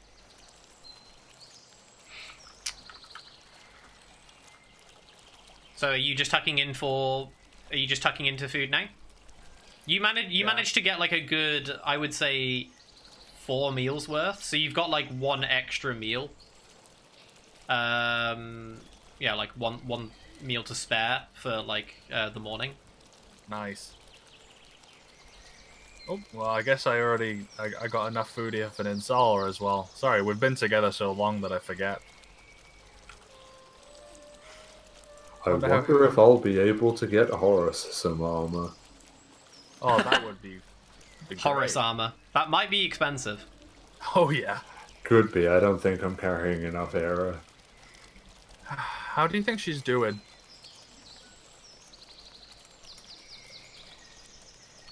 I'm sure I'm she'll gonna be take fine. that rough bit of charcoal and tear out a blank page in my journal, and take a relief sample of the markings over in the cave wall. Yeah. Okay. Well, So you're just doing like some proper, Yeah, I want like a sample so Mhm. that like it's easier to discern for somebody who. Okay, yeah, sure. So you've got I like think I did a pretty good job doing a recreation, but I want like a small sample. yeah, that's fine. Okay. So yeah, you take some of the charcoal and kind of like smudge it against the paper that you have like placed against the wall. Make a small relief like of some of the patterns so that you can kind of like, so you have like basically a perfect recreation of part of it. Right. And yeah, you notice like Selitha's kind of just like she's leaning against like one of the like side walls, and she's like just like she's got her legs up, placed, kind of like fetal position again, but upright against the wall, and she's kind of just like digging into like some berries and mushrooms, like eating to herself. Ninsala's hard-headed, but she's crafty. I think she'll be alright. Yeah, I'm sure she'll be fine. Yeah, it's just Who a little knows? strange. When she comes back to us, she'll have lots of stories to tell. That's true. It's just a Tell little us how odd. to get back to Tyrasia.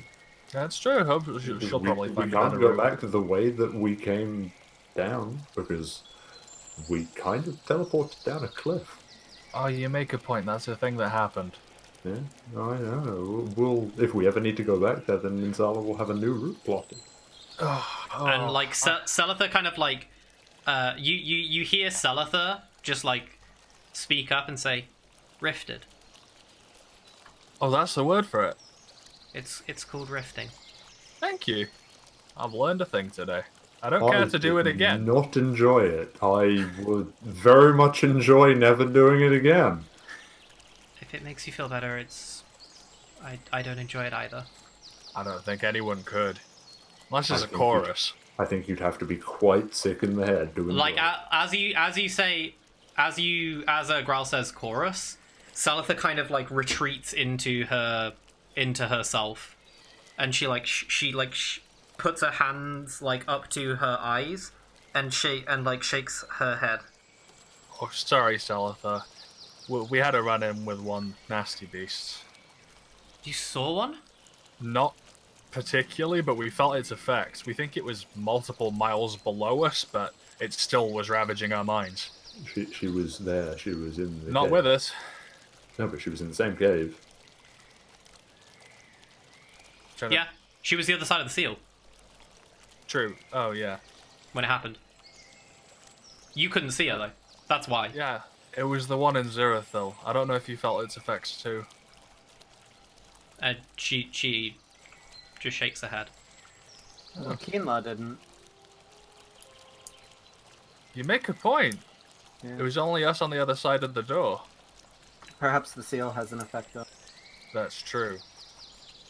I told you it was a very interesting place. Yeah, no kidding. Well, Arathan my last wouldn't have. half done. Huh? Arathan wouldn't have taken that as a guard, would he? He's not smart enough to do that. Oh, or stupid enough. And then she like goes on to say, I've seen a chorus. In person? If you can say person. How far away was it? It's hard to say. The void is a strange place. Time doesn't exist. They can be Distance found doesn't in the exist. void? Sorry? They can be found in the void? That's where they come from, I think. They originate in the void. Yeah, see? So I didn't know that. I've only ever heard stories of them on this side. I didn't know the void was a thing until recently. I also was not aware Singular of the planar void. being. Singular I plane am of a beings. singular planar being. Did you just call me Whatever basic? that means. Well, I apologize that you had to go through that. But I suppose if you were traveling through the void, rifting, then you probably didn't. It didn't feel much different, maybe?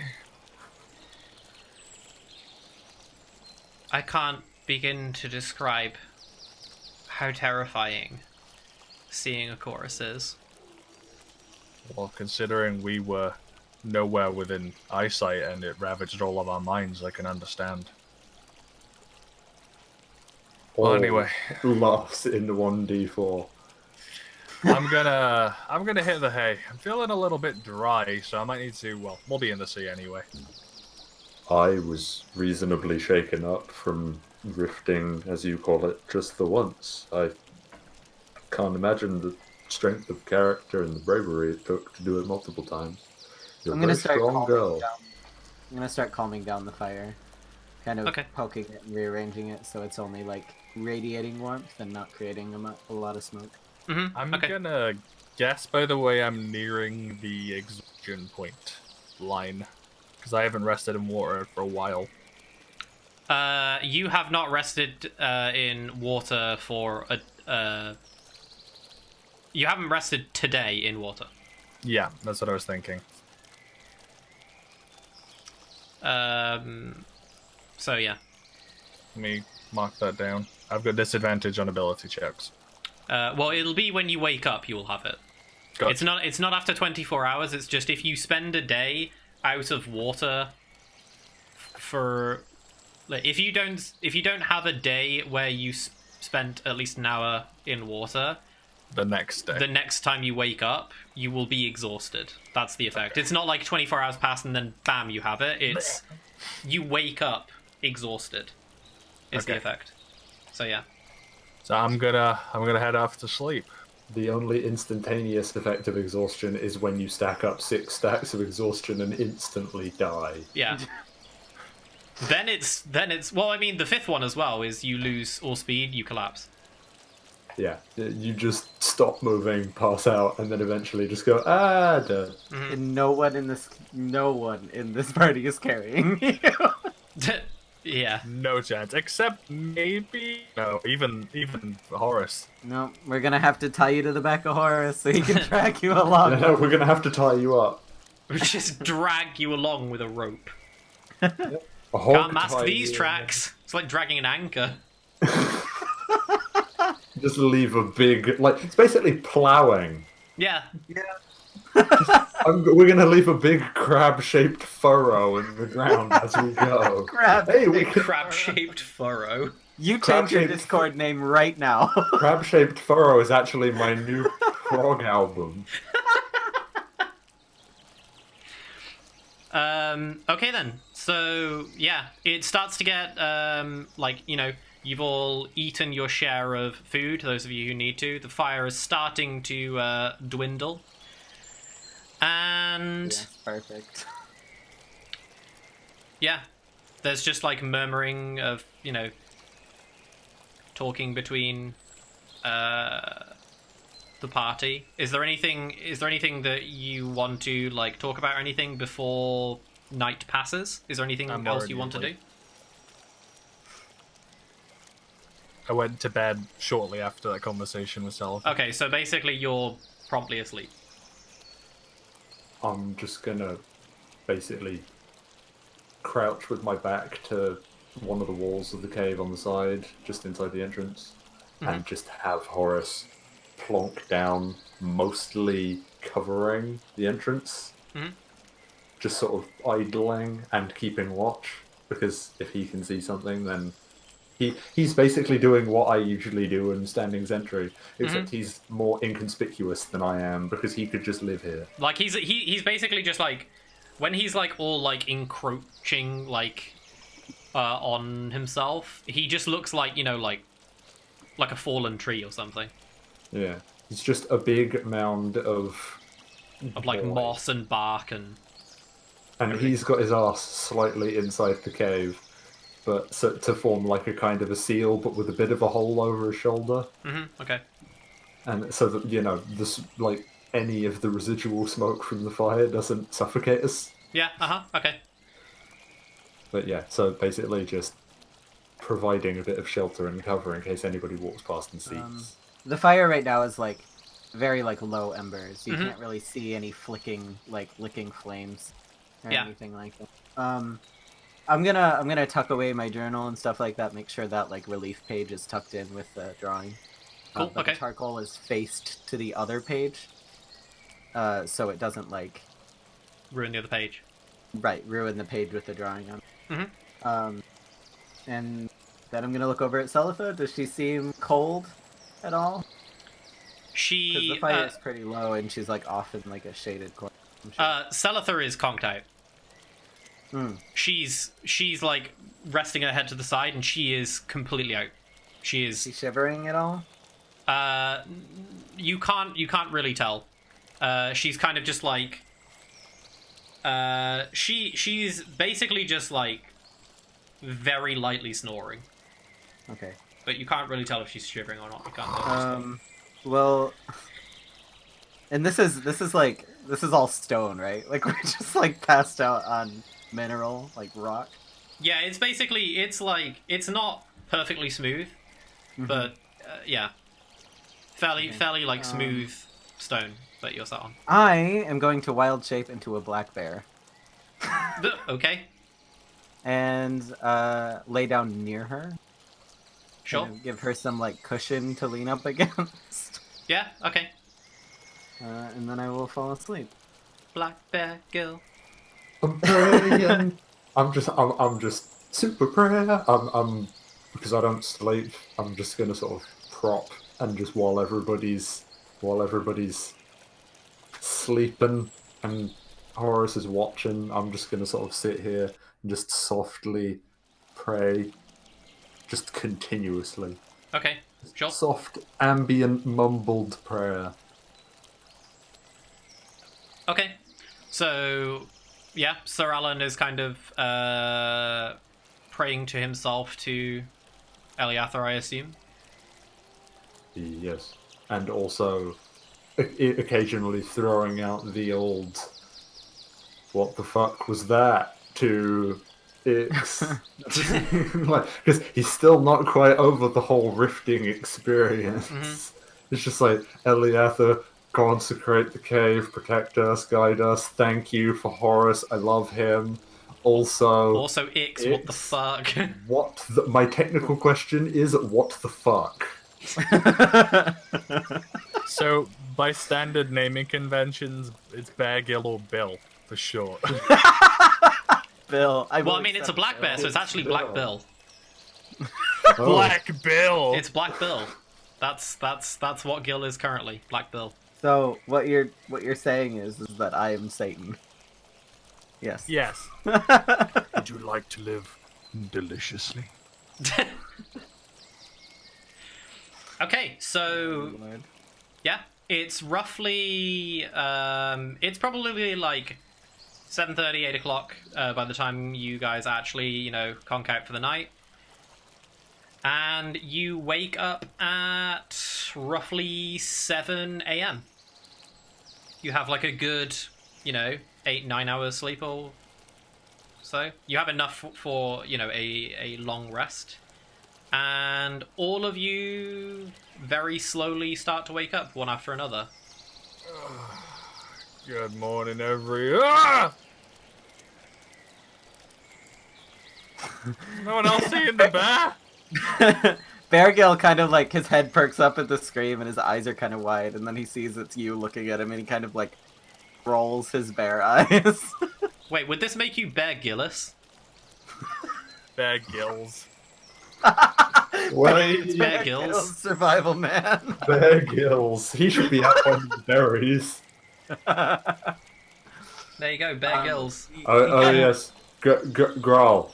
It's Gil. He did it after you fell asleep. He It can rolls, be a bear he too. rolls his eyes and he yawns. He kind of like lumbers up from his laying down position, and you see him kind of stretch, and his form starts to change. And as he comes out of it, his two little arms are stretched up in the air, and he's stretching his back out. He's like, As you do that,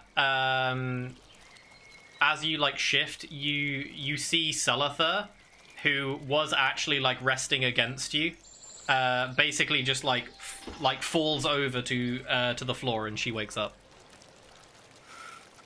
he kind of like quickly looks back behind him, like mid stretch.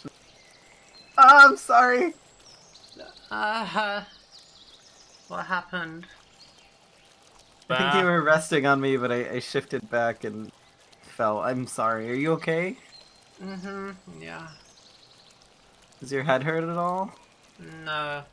Like as she fell, she caught herself like on her hand.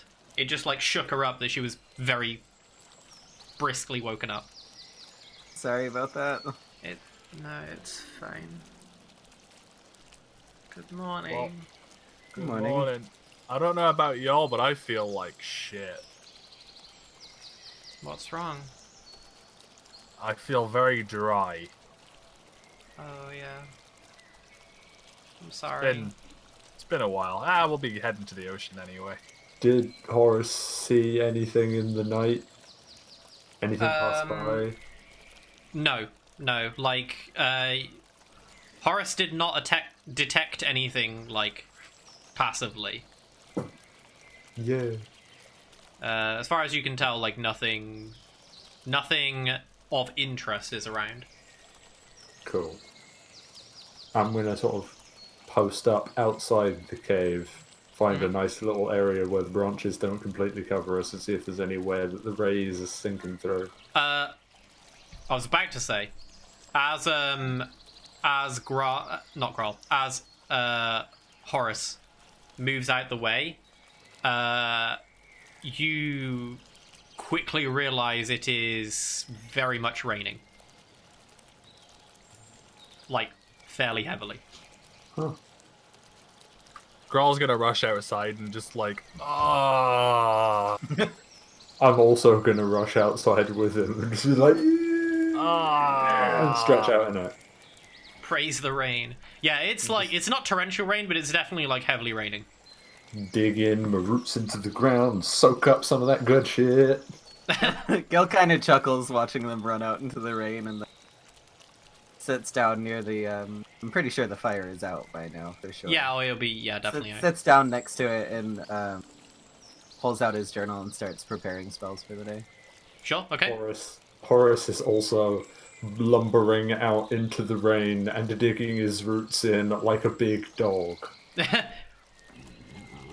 Occasionally doing that dog head shake thing to flip water off of people. The plapping ears.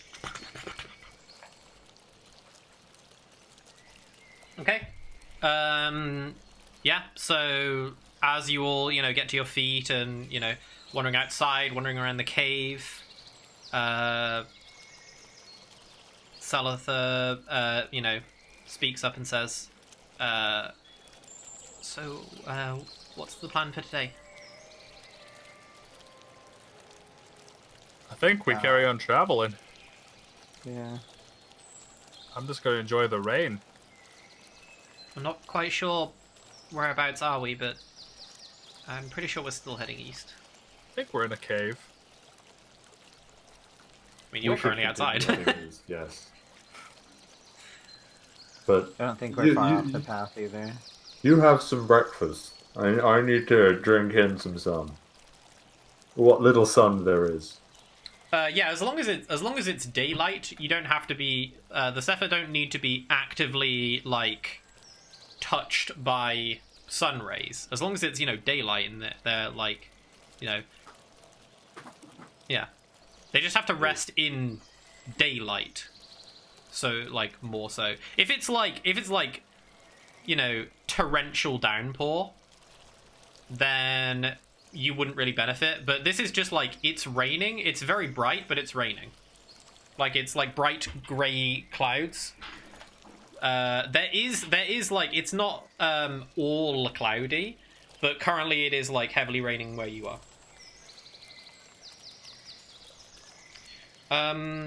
So yeah, is there anything you guys want to do before you start traveling again?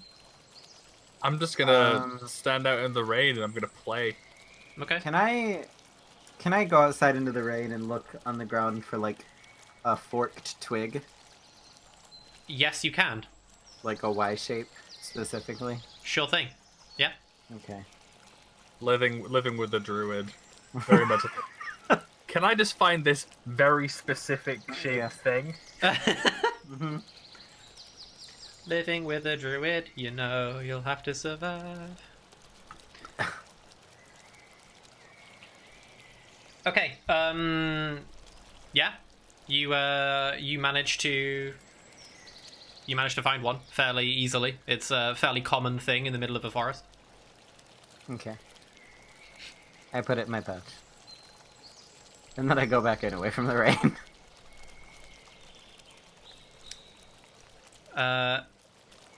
And you can hear, like, fairly ungracefully, you can hear the same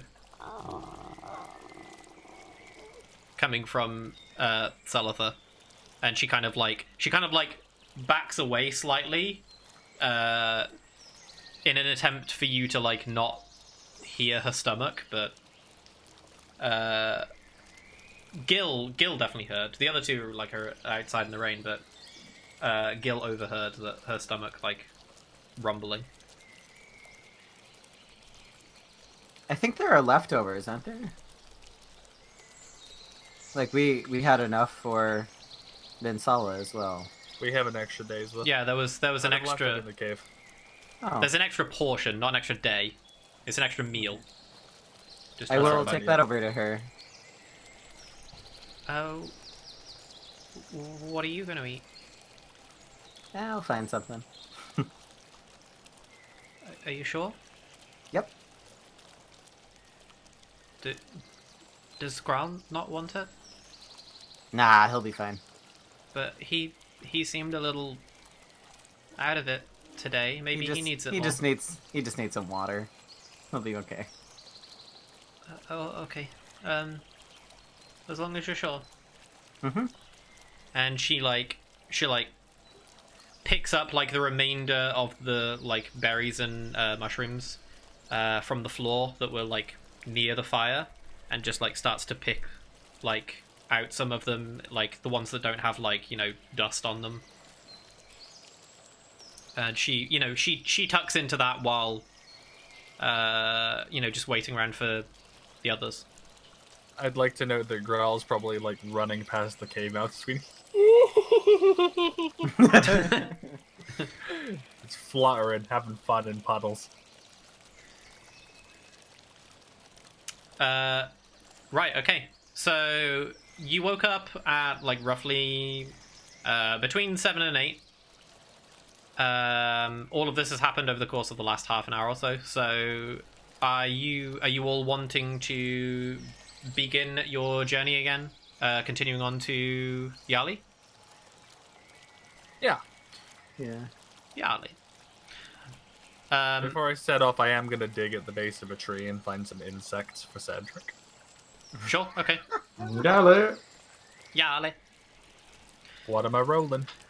I guess survival. Survival. Sounds right. Whoop. Really? That would be a 5 plus 4, so that's a 9. Okay. You managed to find like a couple of small bugs. Small enemy. Small enemy bug. Ah, there we go, Setters. Look what I've got for you. Setters. Setters. Oh, I considered eating you, but, you know, that is not necessary. You can just There hit. you go, buddy. Oh, you sound just like Horace. I keep forgetting we got the frog. Like, it was a whole episode of just negotiating with this frog. But it's just like we spent a whole session just going, his name is not Diego. It's not Diego. Now it's Setters. Setters. Fucking Sedders. It's short for sediment, mate. He's a right lad. Fucking Sedders, mate. It's actually Yeah. Cathedral City Setter cheese. I feed him some buggos, and then get ready to set off. Mhm. And then I put He him on my head. he very delightfully tucks into the little meal that you offered to him and like nestles back in that little pouch. It might be starting to overflow. What, the pouch? I'm outside in the rain. I'm sure he's into The, it. the little bucket is just overflowing like that scene in Fantasia. He's just in a bucket like, "Ah." Okay. It's like holding onto the side where it's just like overflowing and he doesn't want to get like washed out. This fucking giant lobster man is bounding up and down, and he's just like, I'm around your neck. I definitely didn't forget about him. Right, so yeah. You all get to your feet if you weren't otherwise and wander out into the rain. What's going to be your marching order or marching setup rather? I'll probably walk ahead of the Grove Strider. Okay. We should. I don't know. We should find a way to keep Selith out of the rain, so she doesn't get too cold. I keep forgetting coal is a problem for you flashies. You are also fleshy. I've got chitin. We're made for the deep sea and cold. Lightning is a problem for him. Yes, very much so. Yeah, but I don't need to remember, wa- it can't hit him if he keeps moving. Exactly. Now that's a callback. Want it back? Can't hit me if I keep moving. Can't hit me if I Same keep place moving. twice. Can't hit a moving target. Lightning cannot hit a moving target. It's a Growl well-known was fact. Cockney back then. And then you just have a Morgan Freeman voice. Lightning could, in fact, hit a moving target. They should name him Lightning Rod. Yeah, I'll walk ahead of the Grove Strider. Sure, okay. So are the Go others... try to- Are all the others going to be getting on Horus? Yes. Well, I am. We could. I mean, I was gonna suggest at some point new marching order of Grove Strider take point and then I bring up the rear so that I am aware at all times of our surroundings. And it's an early warning danger system. I like that better. I'll go in the middle. Sure. Okay. Hmm? I'm just trying to think of a way so Talitha and I don't get too cold in this rain. She has a because- hat. I She mean, does she have does. a very big hat. She does have a hat, but We call her its Big bowl- Hat its Logan. bowl can be saturated with water. Well, she also just has, like, cloth clothes. She doesn't have armor or anything. You took that off her. Could she walk underneath the Grove Strider? Probably not, no. Oh. Like it walks fairly close. Like its belly is fairly close to the ground. So no umbrella, Horus. No. Sad. It's not even an umbrella, it's like a whole goddamn pagoda. It's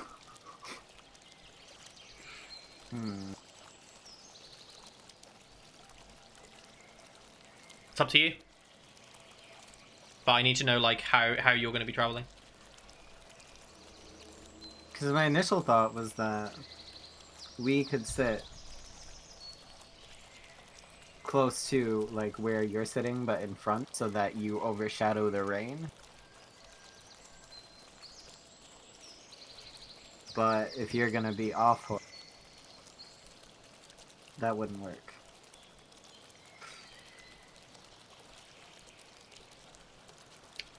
And Salitha kind of like pipes up and says, I'm sure I'll be fine. We need to get moving. I'm gonna craft a pagoda. If you get too cold, let me know. Okay.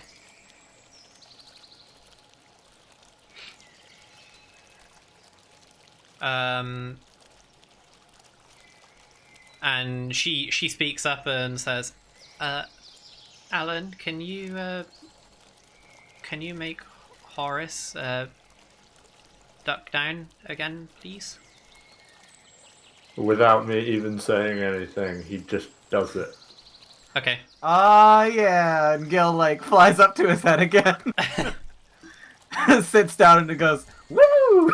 And then, like, as he just does it in perfect time with him just doing it, Sir Alan sort of just gestures with both arms, just like that one picture of Will Smith pointing at his wife. Uh-huh. And then just holds that pose, smiling. And Salitha kind of like smiles and she just says, "Thanks," and just like slowly like climbs back up onto Horace's back. Okay, so it's gonna be Horace and Co, Graal, Sir Alan, from front to back, right? Salitha, how long do you think we have left to travel? It's hard to say because I'm not quite sure where we are. I'm pretty sure we're going the right way still, but Yali from Palam is, I would say, like a full day's travel, so we should make it today if we don't have to veer off the path for whatever reason. Okay. It's That Matsugoto was right. So Yeah. I'm gonna keep a special eye out into the tree line on both sides, looking for dark, shadowy figures. sure, okay. Right then, the rain doesn't look like it's letting up. So you wander away from your campsite and continue on down the path that you were traveling yesterday. So it's, I would say, after all this, it's about 8 o'clock now in the morning. Still, like, fairly early, but it's decent daylight. And yeah, you continue traveling for several hours. You don't seem to detect anything out of the ordinary on your travels. Nothing like you did yesterday with the black and eye member you saw in the forest. Yeah, and it's quite difficult to keep track of time because you can't see the sun directly. You can't see, the sun's position or anything, so you're not quite sure of the time. But you feel like you've been traveling for like a couple more hours, just chatting amongst yourselves. And it is still raining. Those of you with clothes are fairly soaked at this point. And Gil, you do notice that Salitha is like slightly shivering now.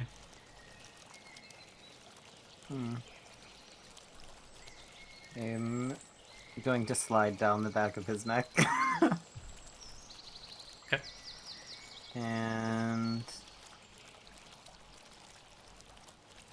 see.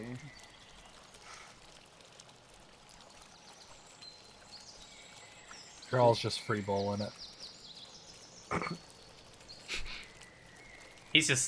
Growl's just loving this. Having a great time.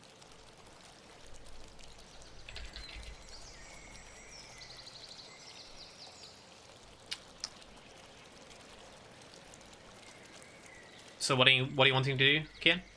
I'm gonna slide down the back of his neck and flutter over behind Selitha on his back. Uh-huh. Land and then wild shape into a black bear and shield her from the rain. Okay. And Kind of like sitting over her. Mm-hmm. Yeah.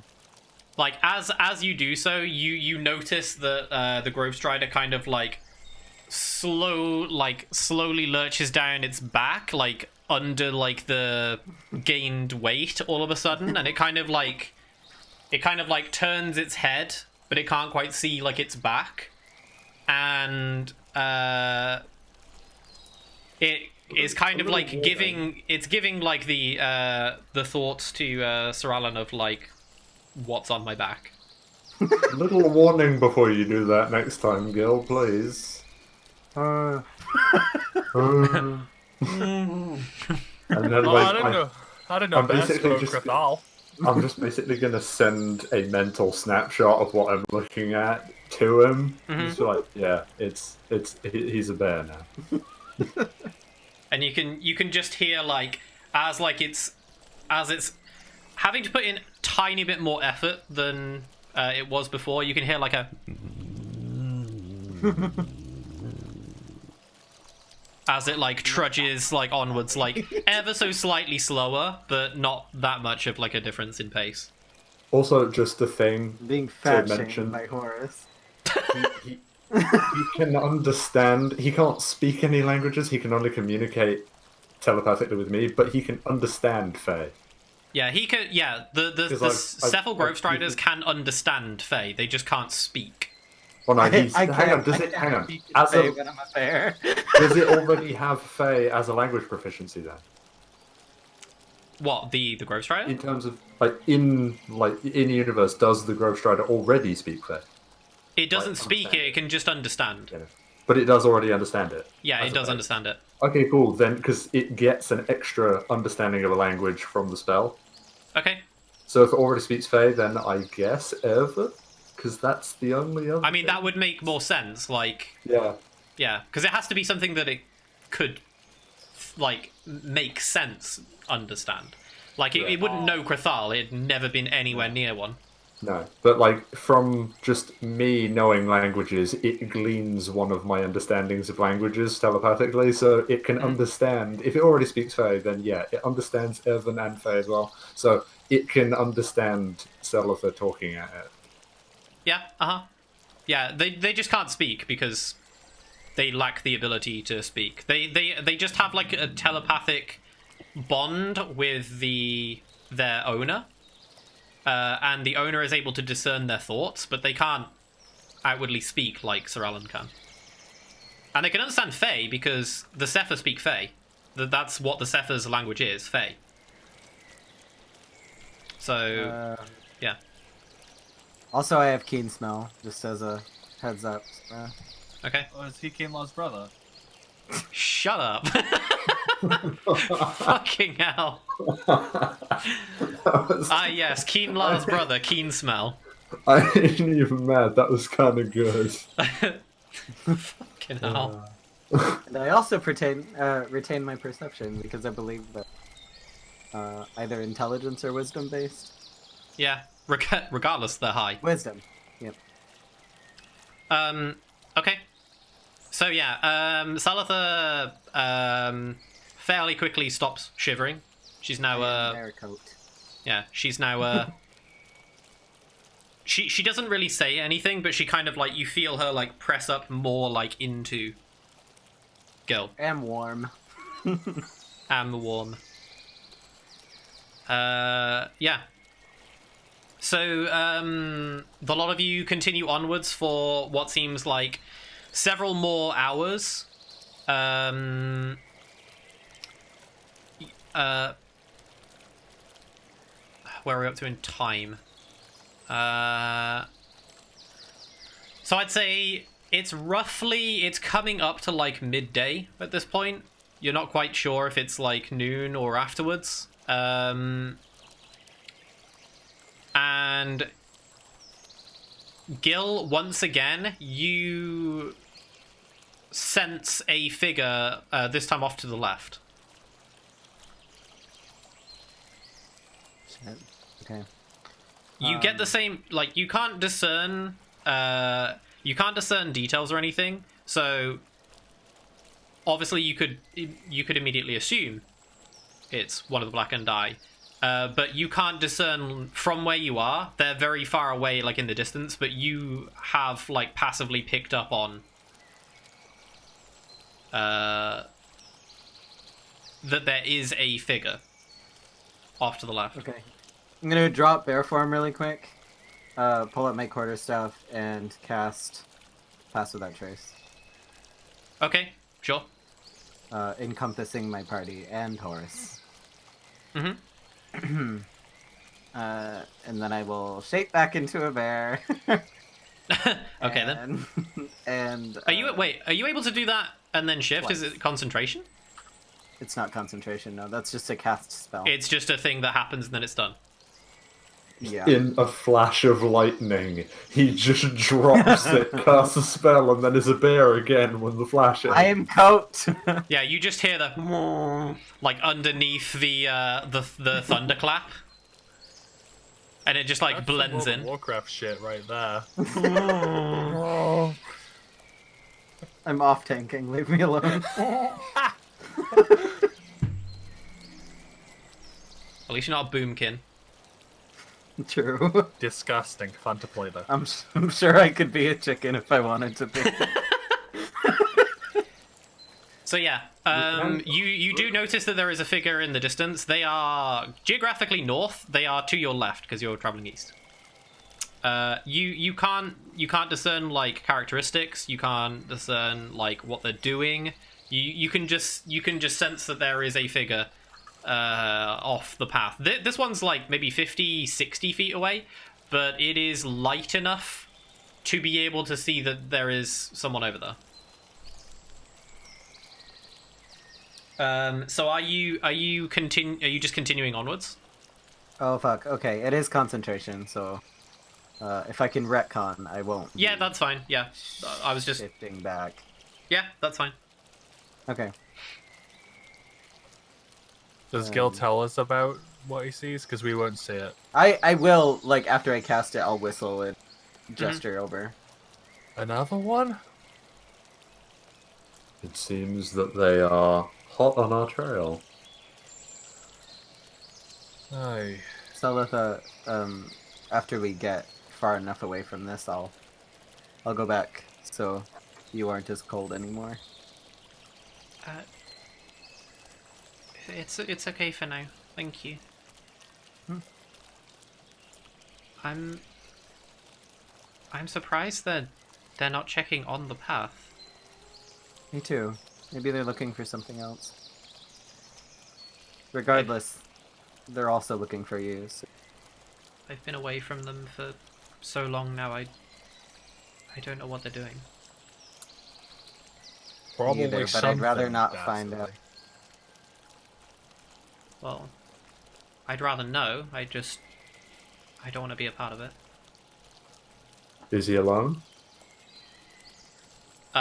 It's the only figure that Gil sensed. Whether there are more, you don't know. But he detected passively that there was movement from a figure that sensed,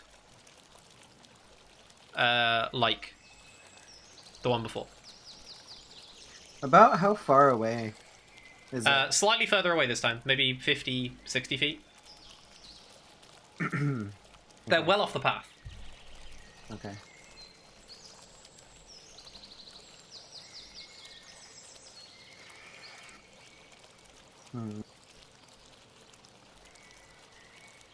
Well, I suggest we keep moving. Yeah, we shouldn't stay too long.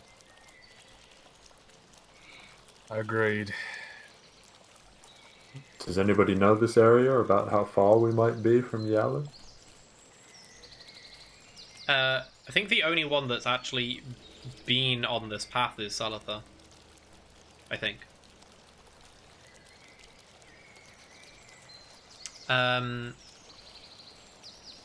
yeah, she like pipes up and says, "Well, we're still on the main road, so I don't know how far along we are, but I guess it won't be too much longer." It's been a long time since we've been to the Sylisian Ocean. Did you know, by the way, we don't call it that. I've never heard anyone refer to it as that. You call it Big Wet. Yeah, just the ocean. I mean, I suppose you wouldn't need to call it a specific type of ocean if you lived in it. What's a Sicilia? About £10. Thank you, DM. What's a DM?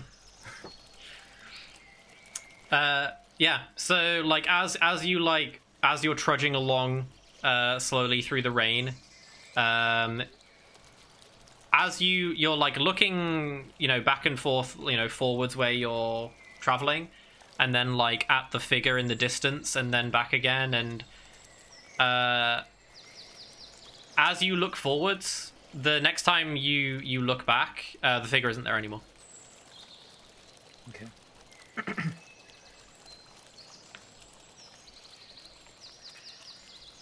And you just hear Salatha like pipe up and say, "I hope they're not going to follow us to Yali. I don't want to bring them to more people." Well, We'll hopefully, protect the people of Yali if they arrive. if we don't get tracked, then we should be okay. I just feel bad for what happened in Palam. I feel Ugh. There weren't any completely to blame casualties. what happened to Iari. We'll find Diari. First, we need to sort you out.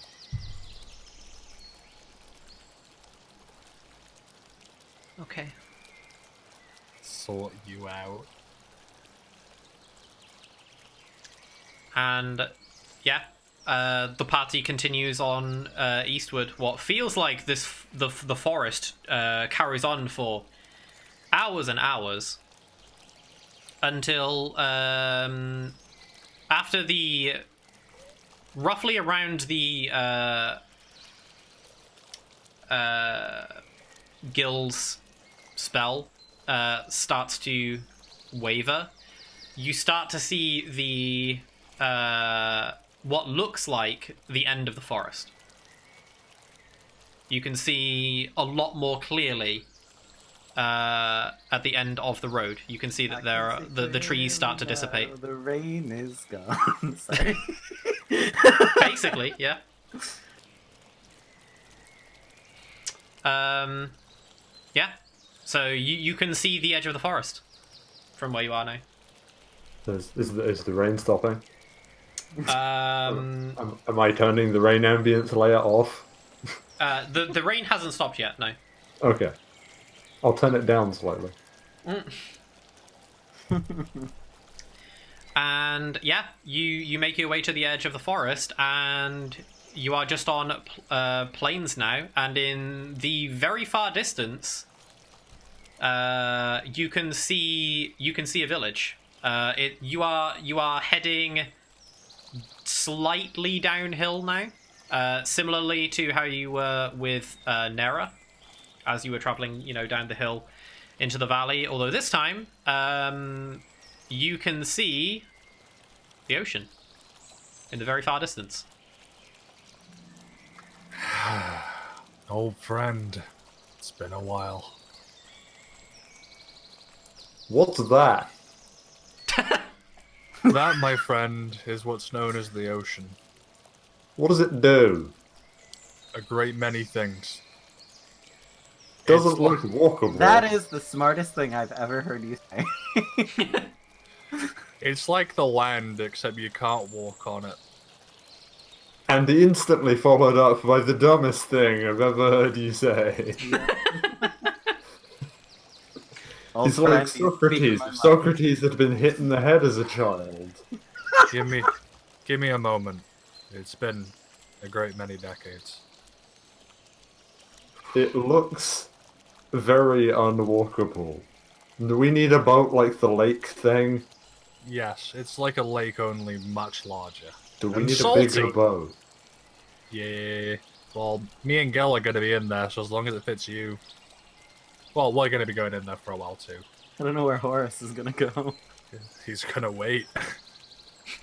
I mean, I can send Horace back into nature for a while if he's Ah, not going to be true. useful. I can call him back. I feel like we've cemented a connection. He's kind of imprinted on me now. Aw. All right. And like as we you say go- that, you hear this. Gil he like flutters up to Horace's head and kind of like pats him on the forehead. Before we go any further, I need to reiterate, what are my first 2 rules? Do not talk about Fight Club. Wait. I know this. And he pulls out his journal and starts flipping to the page. Let's see. Rule 1. There is no Grawl. Rule Yes. 2. There is no Valnuva. Rule number 3, there is no spoon. No, rule number 3 I think you'll find is avoid. Rule number 4 is stay away from targets. And he Good for he looks up from his journal and at Grawl and kind of smiles smugly. Good job. All right. Oh, comfortable. bonus rule, avoid leviathans. If we see any, I've never seen any. They're Okay. shrouded in mystery. Okay. Laughs in DM. Very We much have so. an old. This is while we're walking. We have an old story of there used to be a city where Tarkus once stood, but it was devoured by a leviathan, Oh. and in its place, the survivors made Tarkus as it is today. So, yeah, you guys carry on towards what you can assume is the fishing village of Yali. It seems to match your description, and like as Salatha kind of like looks up and sees it in the distance, she just says, "That's it." Oh, finally. It's still like a good. I don't know. It's still like from where you are. I would say it's like a good hour away. So you still need to travel for an hour, but you're now not in the forest. You are now like. There are very, very sparse trees. And like the trees are just getting like, you know, the trees are just getting like thinner and thinner as they taper out to basically just like plains. So that means less cover, so I am going to recast if we're going for another hour. Sure. Okay. So I will pull up my quarterstaff and do that. Okay. And And- my sheet. As you travel across that hour, the rain does slowly taper out as well as you get closer to Yali, to the point where it's now just very, very light drizzle. It is still raining though. It doesn't stop raining, but it does taper out to the point where it's like very, very thin drizzle. I lowered the volume just perfect then. That was Yeah. great. Same. I'm gonna pop this on actually as well. It's Yeah. good shit. It's really nice. Over I'm that. gonna start finding ambient weather noises to layer over the music every session. Just to be like, I am an artist. I craft soundscapes. Yeah, good stuff.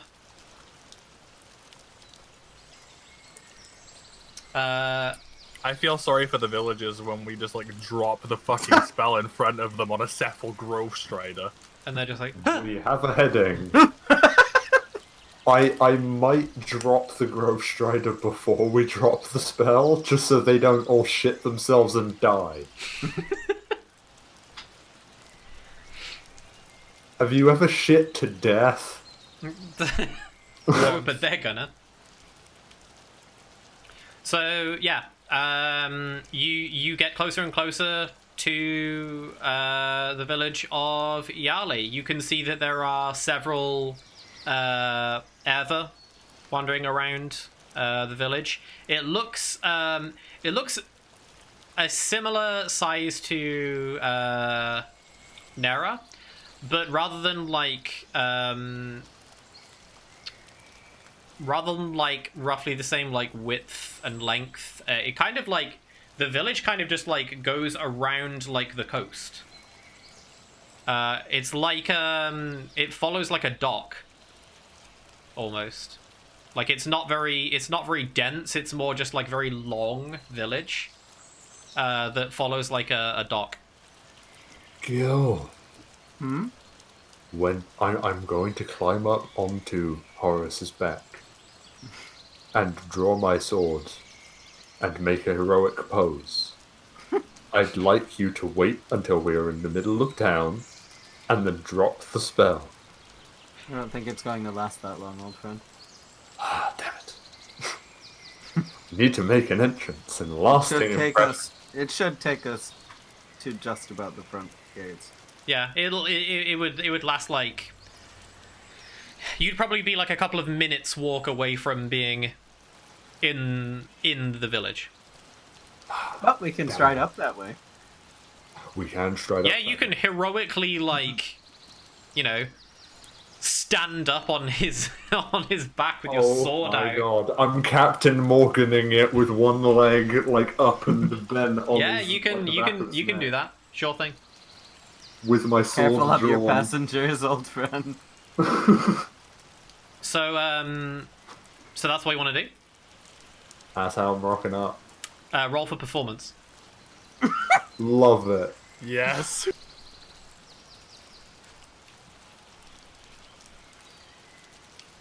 And fumble. Plus my charisma mod is a 16. Ooh. Okay, noted. So yeah, you get closer. You can hear mixtures of like talking and shouting on the docks.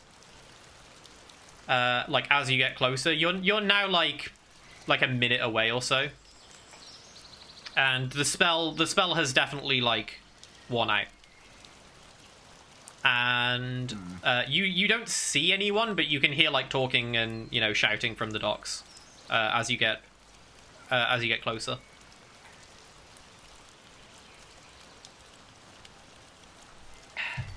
And yeah, you get closer to you get ever closer to the village and make your way. There's not really like a village center or anything. Like I said, it's just a very long village that like snakes its way around the coast, around the docks that have been built there. But you make your way like roughly halfway across the length and wander past some of the buildings. It is basically most of the buildings have like cobblestone like bases, but the buildings themselves are basically wood. Similar to Nera, but Nera was like almost exclusively like wood. These actually have like stone bases, to help with the tide. And as you make your way into the village, you do see various Ever start to take notice of the party, and they're kind of at first very intimidated by this massive Grove Strider. And you can hear murmuring of, a Grove Strider? What's a Grove Strider doing here? There's like mixtures of voices like talking. I am full on Washington crossing the Delaware right now. Yeah, over to you lot. You're now like in the village, so to speak. Ahoy! Ho there, friends! Hello there, sir. What brings you and your party here? We have need of a welcome, boat. welcome to Yali. It's our pleasure. I feel very welcome. Vilkrana, nice to meet you. Hello there. What are you doing here? Well, as our friend just said, we're here to charter a boat. You're looking for a boat. What for? We're heading out to sea. Fishing trip. Right, okay. Well, most of the boats here are, well, not really for rental. I mean, you can ask around. You can ask around on the docks. I'm not sure who would be willing to take you. Why exactly are you out for fishing yourselves? Why not just pay for some fish at the market? It's all fresh. We're trying to teach our friend here how to fish. I love fish. I assumed so. I know of your kind fairly well. Oh, really? Well, I suppose it makes sense. Well, if you'd like to ask around on the docks, you're more than welcome to go ahead. Thank you very much. I think we shall do that. Why is a Cephal Grove Strider here? Say hello, Horace. Gil kind of pipes up from atop his head and is like, he's our friend. And a Fae as well. What a remarkable bunch. I'm still striking this pose. We just love fishing. Absolutely can't get enough of it. Love fishing. My absolute favorite. Oh, okay then. Well, please. And he kind of like ushers you towards the docks, and you can hear like shouting amongst like different sailors, across the docks, just various banter. Yeah, and you make your way to the docks. What are you gonna be doing then?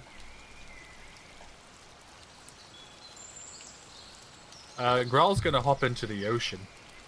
Just straight into. Okay, sure. And I'm probably just gonna try and take a short rest while they try to charter a boat. Sure. Okay. Right. So what are you guys going to be doing then? Who you looking for? What kind of vessel? There's many boats like parked, or is it moored? Moored. Moored. There you go. They're all roped up on various posts to keep them from floating off, and yeah, they're like various sizes. There's very small like rowing boats, all the way up to like fairly sizable fishing boats, like fairly large boats, like some even like ships. And as you're wandering around, the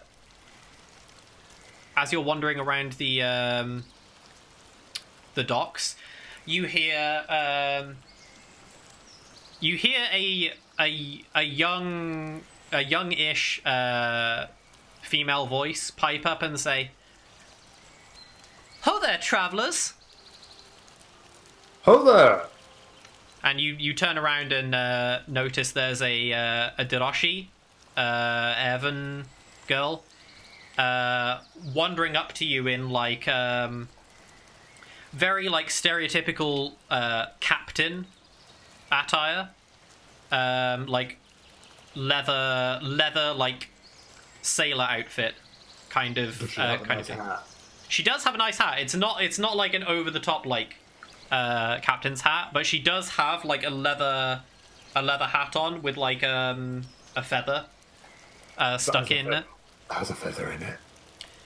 I want that hat. And this is after like maybe 10 or 15 minutes of you like wandering up and down the dock. She comes up to you and she says, "Hello, travelers. My name is Zylora. It sounds like you are after a boat to go," and she like air quotes, "fishing." We love fishing. Absolutely love fishing. Can't get enough. Yeah, it sounds it. You're the talk of the village. Word passes around the docks fairly quickly. So, have you found a vessel yet? Not yet. We haven't are started still asking around yet. in the market, as it were. Right, okay. So, first of all, let's cut the bullshit. Why are you really going to Sylisia? Fishing? We're hunting big fish. Are we talking big fish that may or may not be pretty deep underwater? Deep sea fishing. Yep. Sounds interesting. Mm-hmm. Now, I have a proposition for you. You see, You my... also like big fish? I have a proposition Careful for now, you. I've been propositioned before. He smiles like childishly. See, I happen to own one of the greatest ships in the whole docks. The beautiful Sylisian Dreamer that my father left behind for me. My problem is, I don't have a crew. You have now. If you'd be so willing as to make it worth my time Yes, of I'm like allowing you on my ship, How maybe many we can come to men- an agreement. How many men do you require for a full complement of crew? And she looks around and she says, "So we've got big guy here, we've got little guy here," and then she looks up at Salather and says, "You don't look like you have your sea legs yet."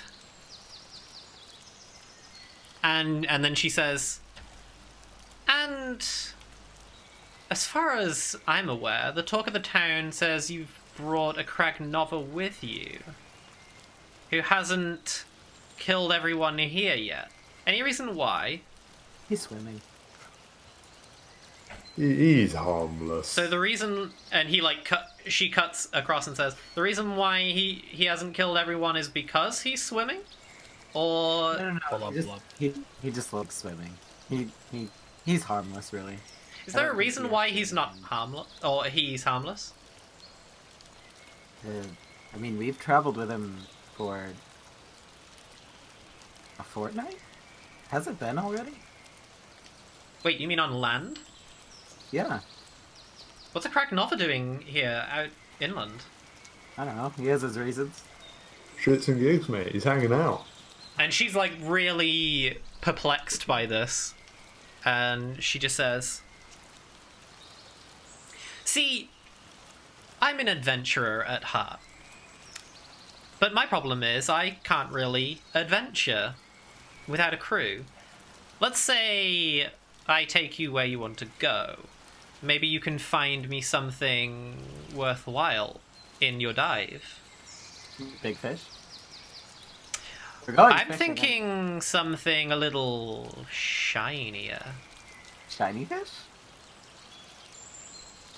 Only Grawl was here. We could ask him if there's treasure down there. Why don't you fish up your friend and we could come to an agreement? He's not the right kind of... See, he's not the fish that I'm looking for. The fish that I'm looking for are much deeper than shoreline.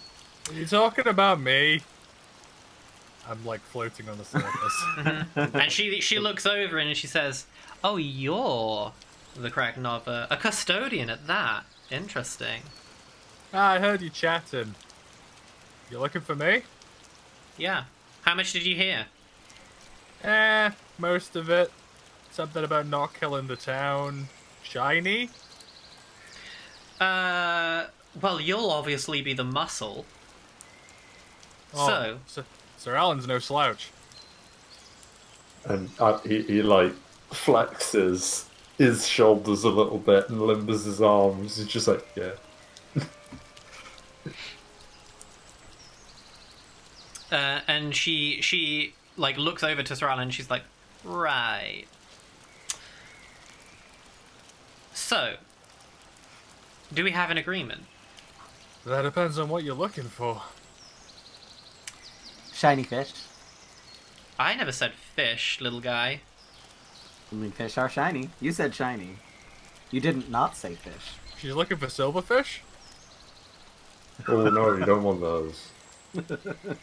And she kind of like buries her her fingers into her eye and she's like, maybe this was a mistake. You want No, something from no. Oh, you need a crew. We need a boat. We're your men and woman Well, and whatever Horace affiliates himself as. He hasn't really mentioned.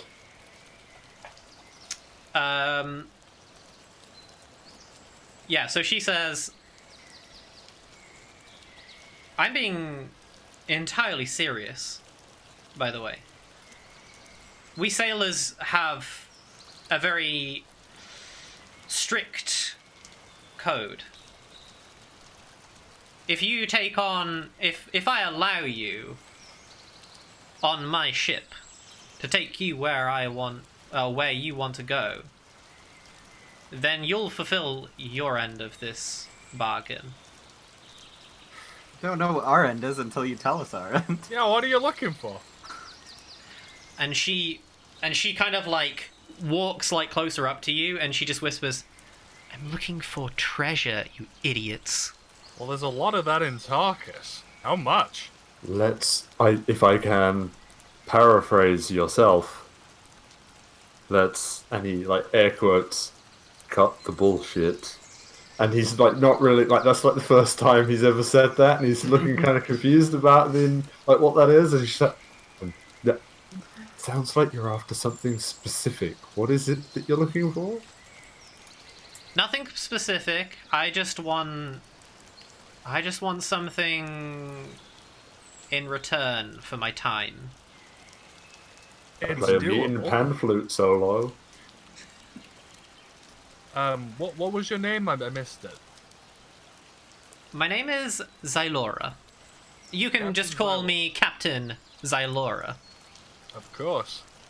Can I see any sort of like fish market from here? Yeah. In the distance, it's 1 second.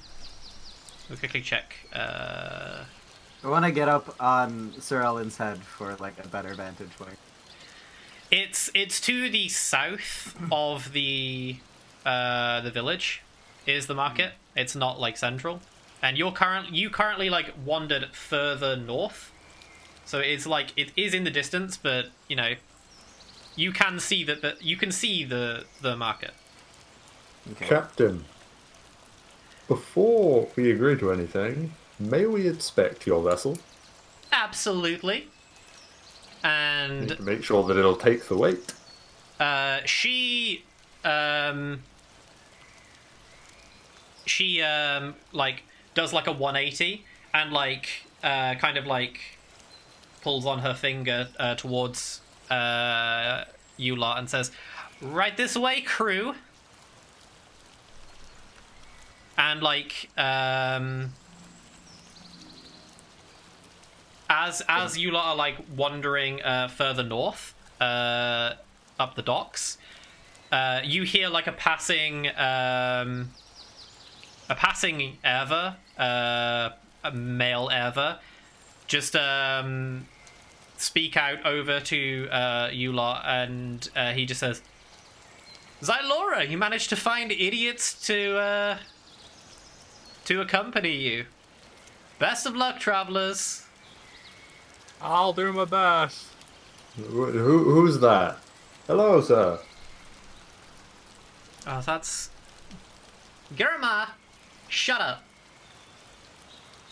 Sir, Giramar. Yes, big man. What do you mean?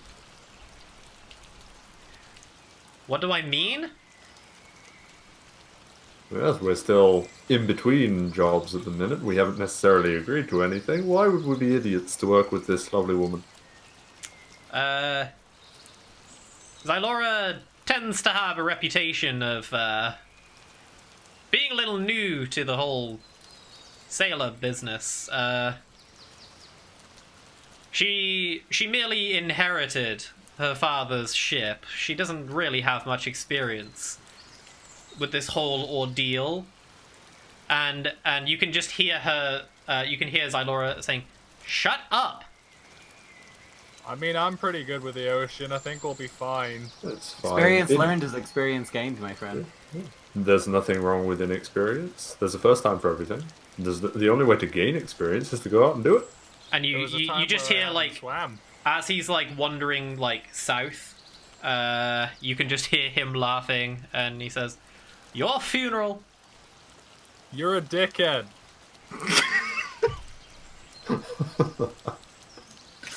He'll kind of snickers. And he like, as you turn, he like waves his head behind and just carries on wandering south.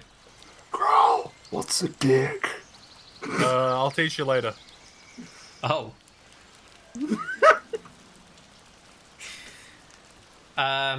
So yeah, as you reach as you continue like further north, Xylora turns around and says, "It is true I'm new to all this. I wanted to follow in my dad's footsteps, and he left me the ship when he died. That's fine, we'll be fine. I haven't had the chance to go on my own expedition yet. I only accompanied him." We all start somewhere. It'll be grand. Maiden voyage. You'll be a hell of a captain.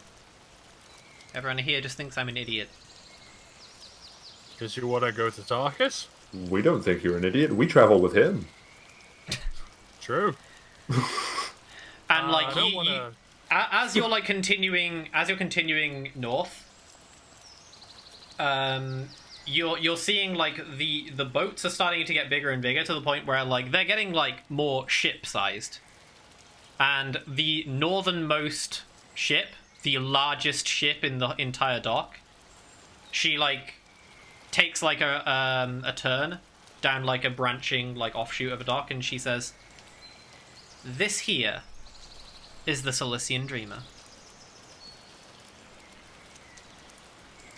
Out of character, what kind of class of ship are we talking?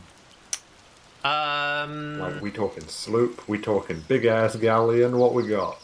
It's like, I don't really know the technical terms, but it's like it's a very large boat. Very large. It's the largest one. It's the largest one here, and it can easily. 1 second. I'll have a quick look. I breach from under the water next to the thing like, wow! Nice! That's a hell of a stern.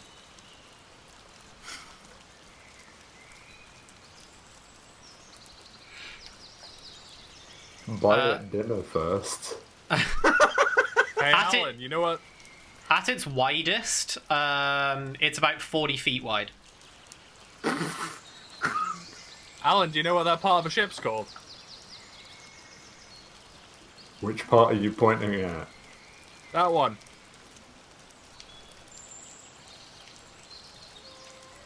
I suppose you won't. It's called a poop deck. I'm just gonna stare at him. No, really, it's called a poop deck. And then I'm staring, and then Horace's head just mimics exactly my motions and stares at him as well. I look over at Horace. No, really, it's called a poop deck. I'm gonna And roll she to pin. she looks up at the ship like in awe, and then she turns back and says, "So, good enough?" Are you sure we're a big enough crew? It's a fine vessel. It seems like we may need more sailors. I've seen ships of this size pillaged. I'll tell you where not to go.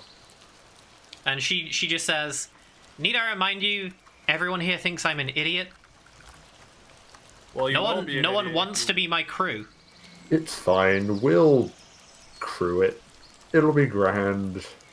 I've absolutely had experience crewing a ship.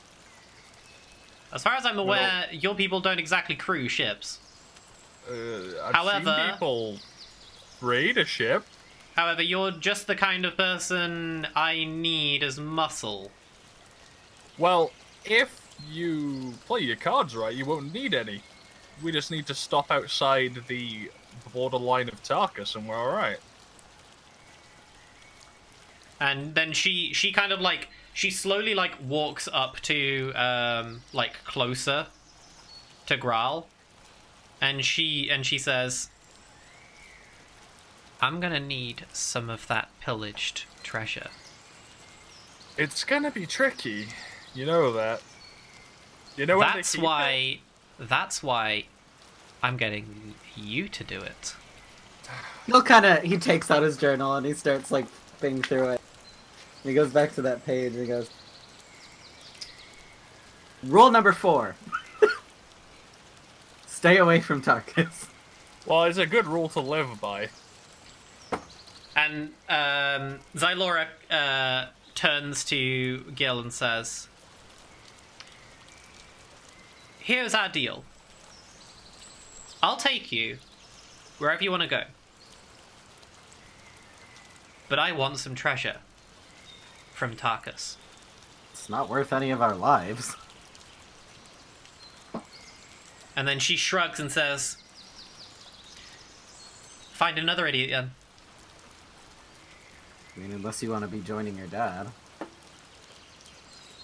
And she just shrugs again and she says, "This is all I've got. And it's all I want to do." Girl size. Alright. I'll do it. On one... What's the word? Condition. Condition. My brain forgets these things. On one condition. We get a share of the spoils. I'm not doing this for free. I think that's reasonable. Alright. Deal. I reach my hand out of the water as high as it'll go. And she kind of like does like a sailor's handshake with you. And then she turns to the others and says, "Are you in?" Can we have the day to prepare? It's a fine ship. I've always wanted to go sailing. I've never been to the ocean. She says to like directed at Gil,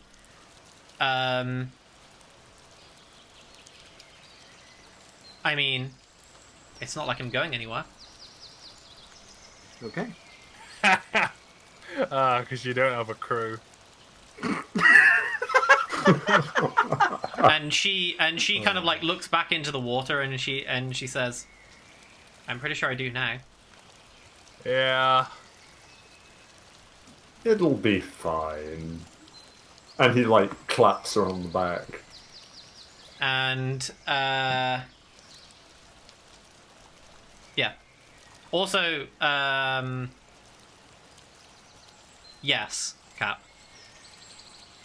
Sick. Caravel. I spent so long trawling through the different sizes of ships going, this one seems like the right one. Yeah, that's definitely a good one. So yeah. So yeah, Xylora says. So you want a day to prepare? Yeah, Well, I'm leave- ready to go leave whenever, well, but leave well rested, probably. It would be unwise to leave without stocking the ship with supplies. We don't know how long we're going to be out there. And she gestures and says, "Oh, I'm already stocked. I have plenty of dried goods." oranges? Yeah, and she like looks back into the water and nods. Good. I've been You don't wanting wanna get scared. I've been wanting to voyage for a long time. I take good care of this ship, no matter what everyone Velcro, thinks of me. Yeah, How long will it take for us to get there? Oh, probably. You'd say a few hours out, wouldn't you, sir? To get where you need to go? Yeah, sort of to the outskirts of Tarkus. No, it would probably take you about a day and a half. Okay. Oh, well, in that case, we can always rest. Yeah. Yeah, we can rest on the ship. Real quick, Yeah. though, I just want to stop over to the fish market and take a look at what they have. Oh, I love fish. Of course. Actually, while we're here, I'm not buying any. It'll just take, like, literally a couple minutes. while we're here, where did you get that hat? This? It's my dad's. Is Hell of a there hat. anyone in town who may make one, or have them pre-made to buy? Sorry, big boy, but we don't have many other professions here. We're pretty much known for our fishing. I love fish. Unfortunate. And she looks on over and says, "I think we've established by now that you hate fish." Do you know? Are you not listening to me? I love fish. Yeah, Give me a fish. I'll eat I'm it. not an idiot. Captain, Yes. may I please wear your hat for a couple of minutes while we set sail? I'll give it And- straight back. Roll for persuasion. Alright. Roll for hatmanship. Roll for hat. That was just a one. Like, And she like looks up at you and just goes, "No." Alright, yeah, no, it probably wouldn't suit me as well as it suits you anyway. It's wow, also it is, mine. that's Oh, Okay, I'll be right back. One day Gonna I take will a get flyover. fancy in the sea. So, just to clarify, so you lot are wanting to set sail today, then? Yeah, if she's fully stocked. She's Yeah. stocked, ready to go. We're setting sail as soon as we can go. I'm just finishing off my short rest, and Gil's going to go fish. Go to the okay. fish market. Meet back here within 1 hour. We'll be leaving with or without you. Captain, why do they call it a fishmonger? And she just looks over at you and kind of just shakes her head. What's a mong? Right, 10 How pounds. dost thou mong? I think that's you.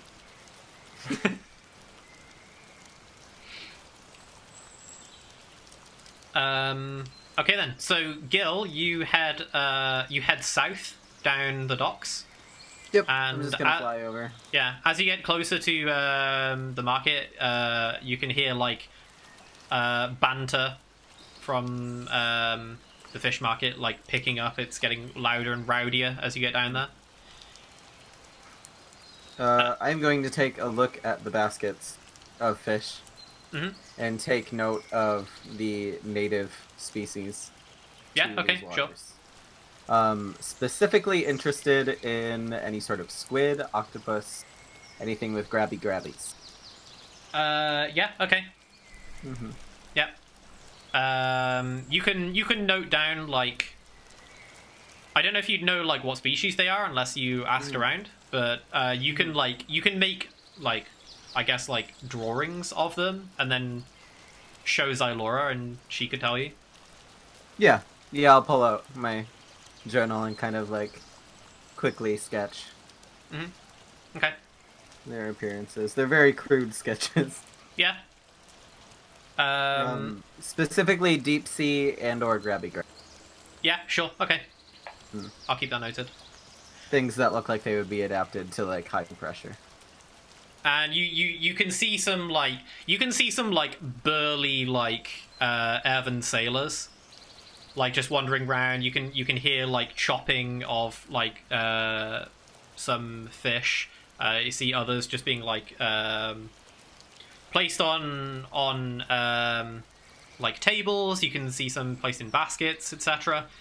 And you see you hear one of the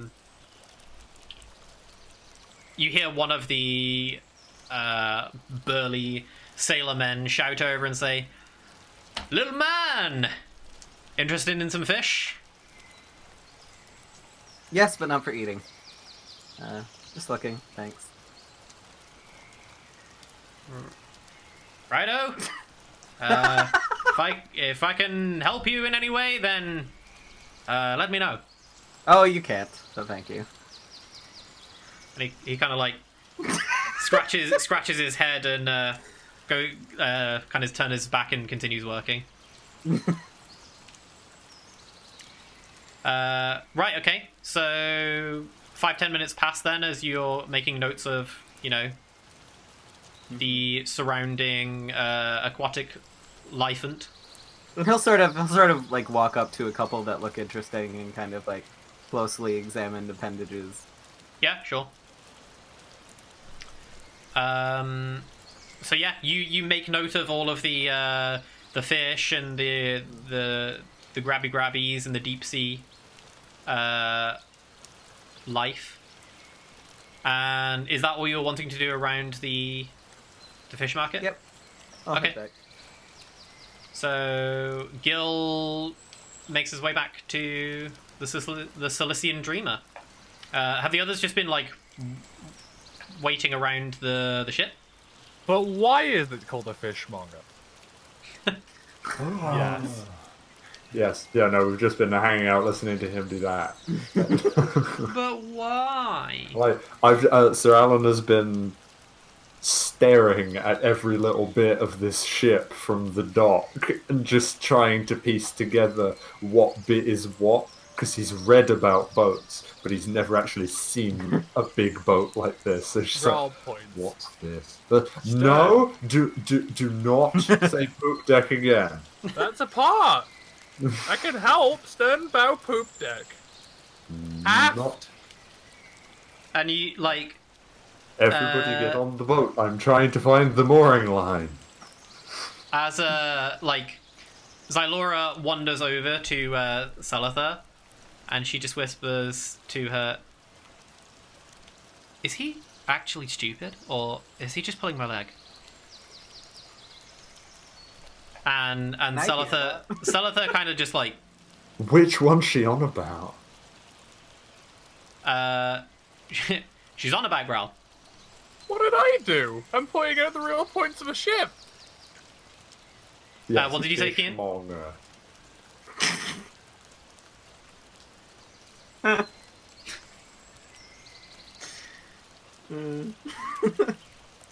I still don't know why. That's me, not Grawl. So yeah, Xylora notices Gil approaching, and she's kind of got like her arms like crossed over, and she just like shouts over to Gil and says, "Ready, little one?"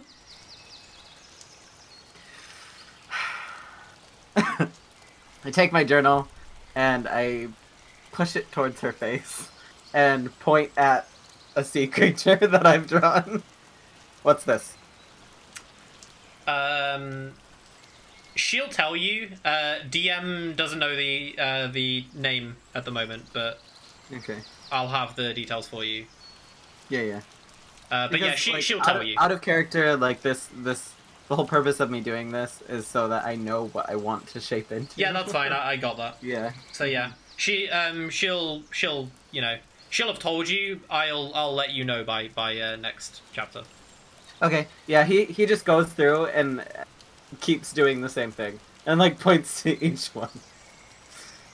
The Sylisian grab master. Grab So me, yeah, she says, "So crew, are we all ready for our voyage?" About ready. Have I rested enough? Yeah, an hour's passed. I'd have said. All right. I breach the water and land on the dock, or attempt to with both feet. You four. can attempt to, sure. Go on then. Let's go for a breach. Acrobatics. Do a backflip. Do a flip. That would be 16 plus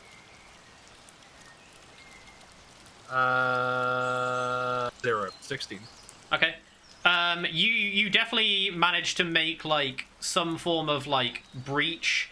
It's not as graceful as you anticipated, but you do manage to land on the dock with like a loud creaking thud.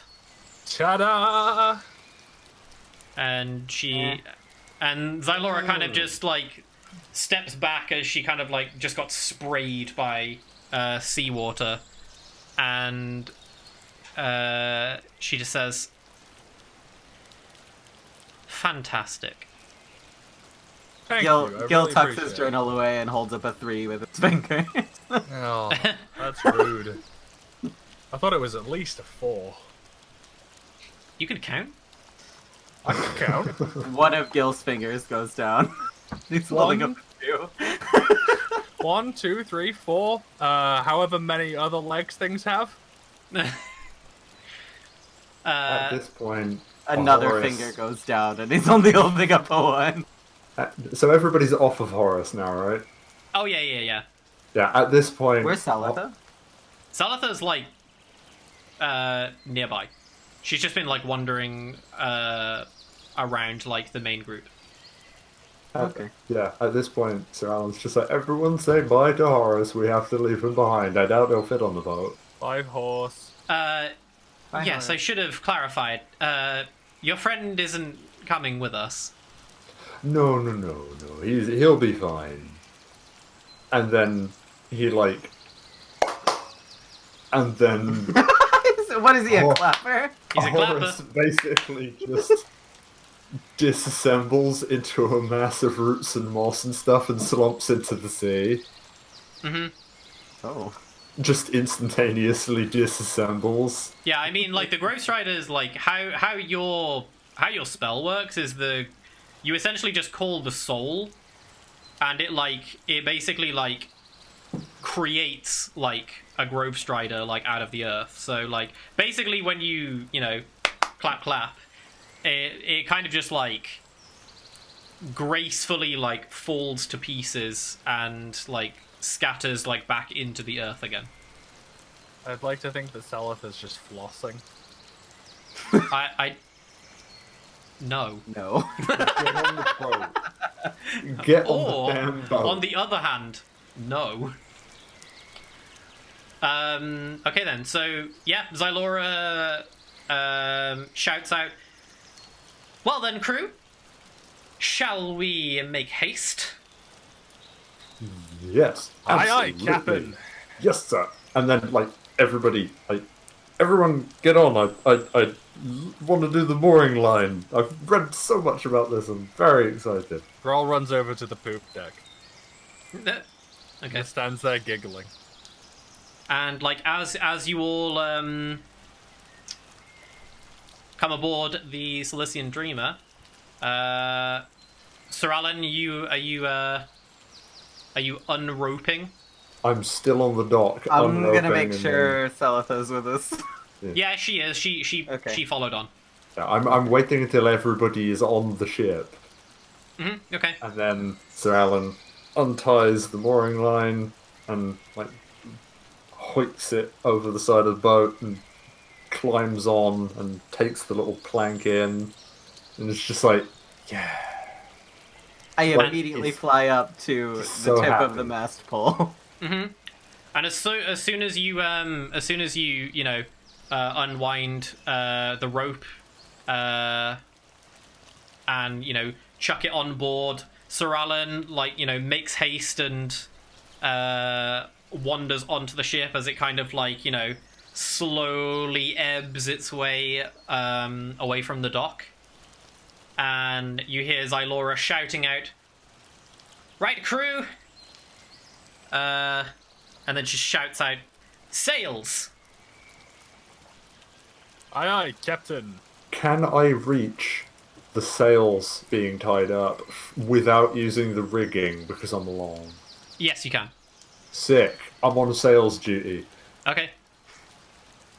I'm gonna untie the sails. And as they gracefully unfurl in the wind, you feel like a small lurch on the ship as the wind catches in the sails. There's two. And you very slowly start to drift out to sea. And I can now... Hold on. Ready for it? Bam! Oh shit, it's the Berserk manga now. Nice. And there's a top down of the Sylisian Dreamer. If anybody gets the Berserk manga reference, then they know my pain. That's rad as fuck, and I haven't seen it. So yeah, those of you, Yeah, you guys need to plop yourself on here. You think? Hold on. There we go.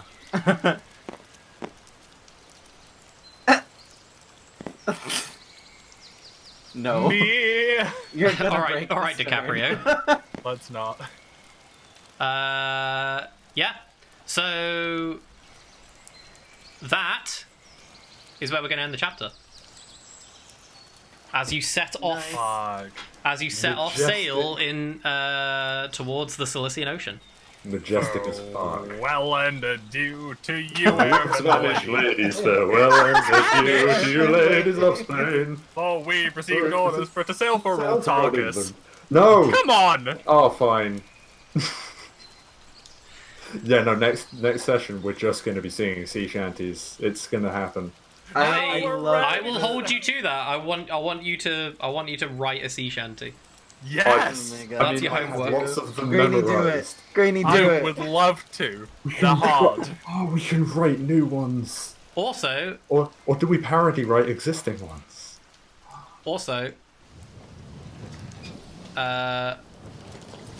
here's a little bit of ambience. This is what you're going to be listening to next week. Shit. Oh, I'm not gonna spoil Nice. it. Not spoiling it. Oh, that's comfy. Oh, that is comfy. Also, I'm low key It also still obsessed. drizzling as well. Just so you guys know, it is still raining, just very lightly. I'm kind of low key obsessed with Napoleonic era sailing ships. So this is just I'm buzzing. So yeah, that is or was chapter 21. Did you guys enjoy that? I loved it. That's so cool. I I'm didn't so expect the excited proper for shit. next week. Oh my god. We got Yeah, it's gonna Horus, be we it's got gonna be an boat. ocean. It's gonna be an ocean journey for your Ocean man. Also, Sir Alan broke rule 1. I won't forget. What? There is no growl. He called me Grawl. He I- whispered. Under my breath, kind of to myself. Also, he wasn't briefed on the rules because you two went off on your own when he gave you the rules. He was. Wasn't No, he? we went off on our own. I'm No, pretty sure we you guys were- went for a walk. I told everyone the rules when we were sat at the table at the pub. Oh, Sir Oh, Alan didn't think he yeah. was going out to the sea, so he wasn't really listening. He was playing Yeah. pamphlets. He was entertaining his adoring fans. So yeah, that was, just to reiterate, this was our first session without Ninsala, because Ninsala is currently on a side quest that I'm going to be running separately. That's why she wasn't a part of this. I haven't decided when I'm going to be doing it yet. I'm probably going to be streaming it on a different day. If you guys are interested in watching that, keep an eye on my Twitter. That's at the Kawaii Cub. I'll be posting when that's going to happen and when I go live with that. That will be just a one-on-one with Ikuni.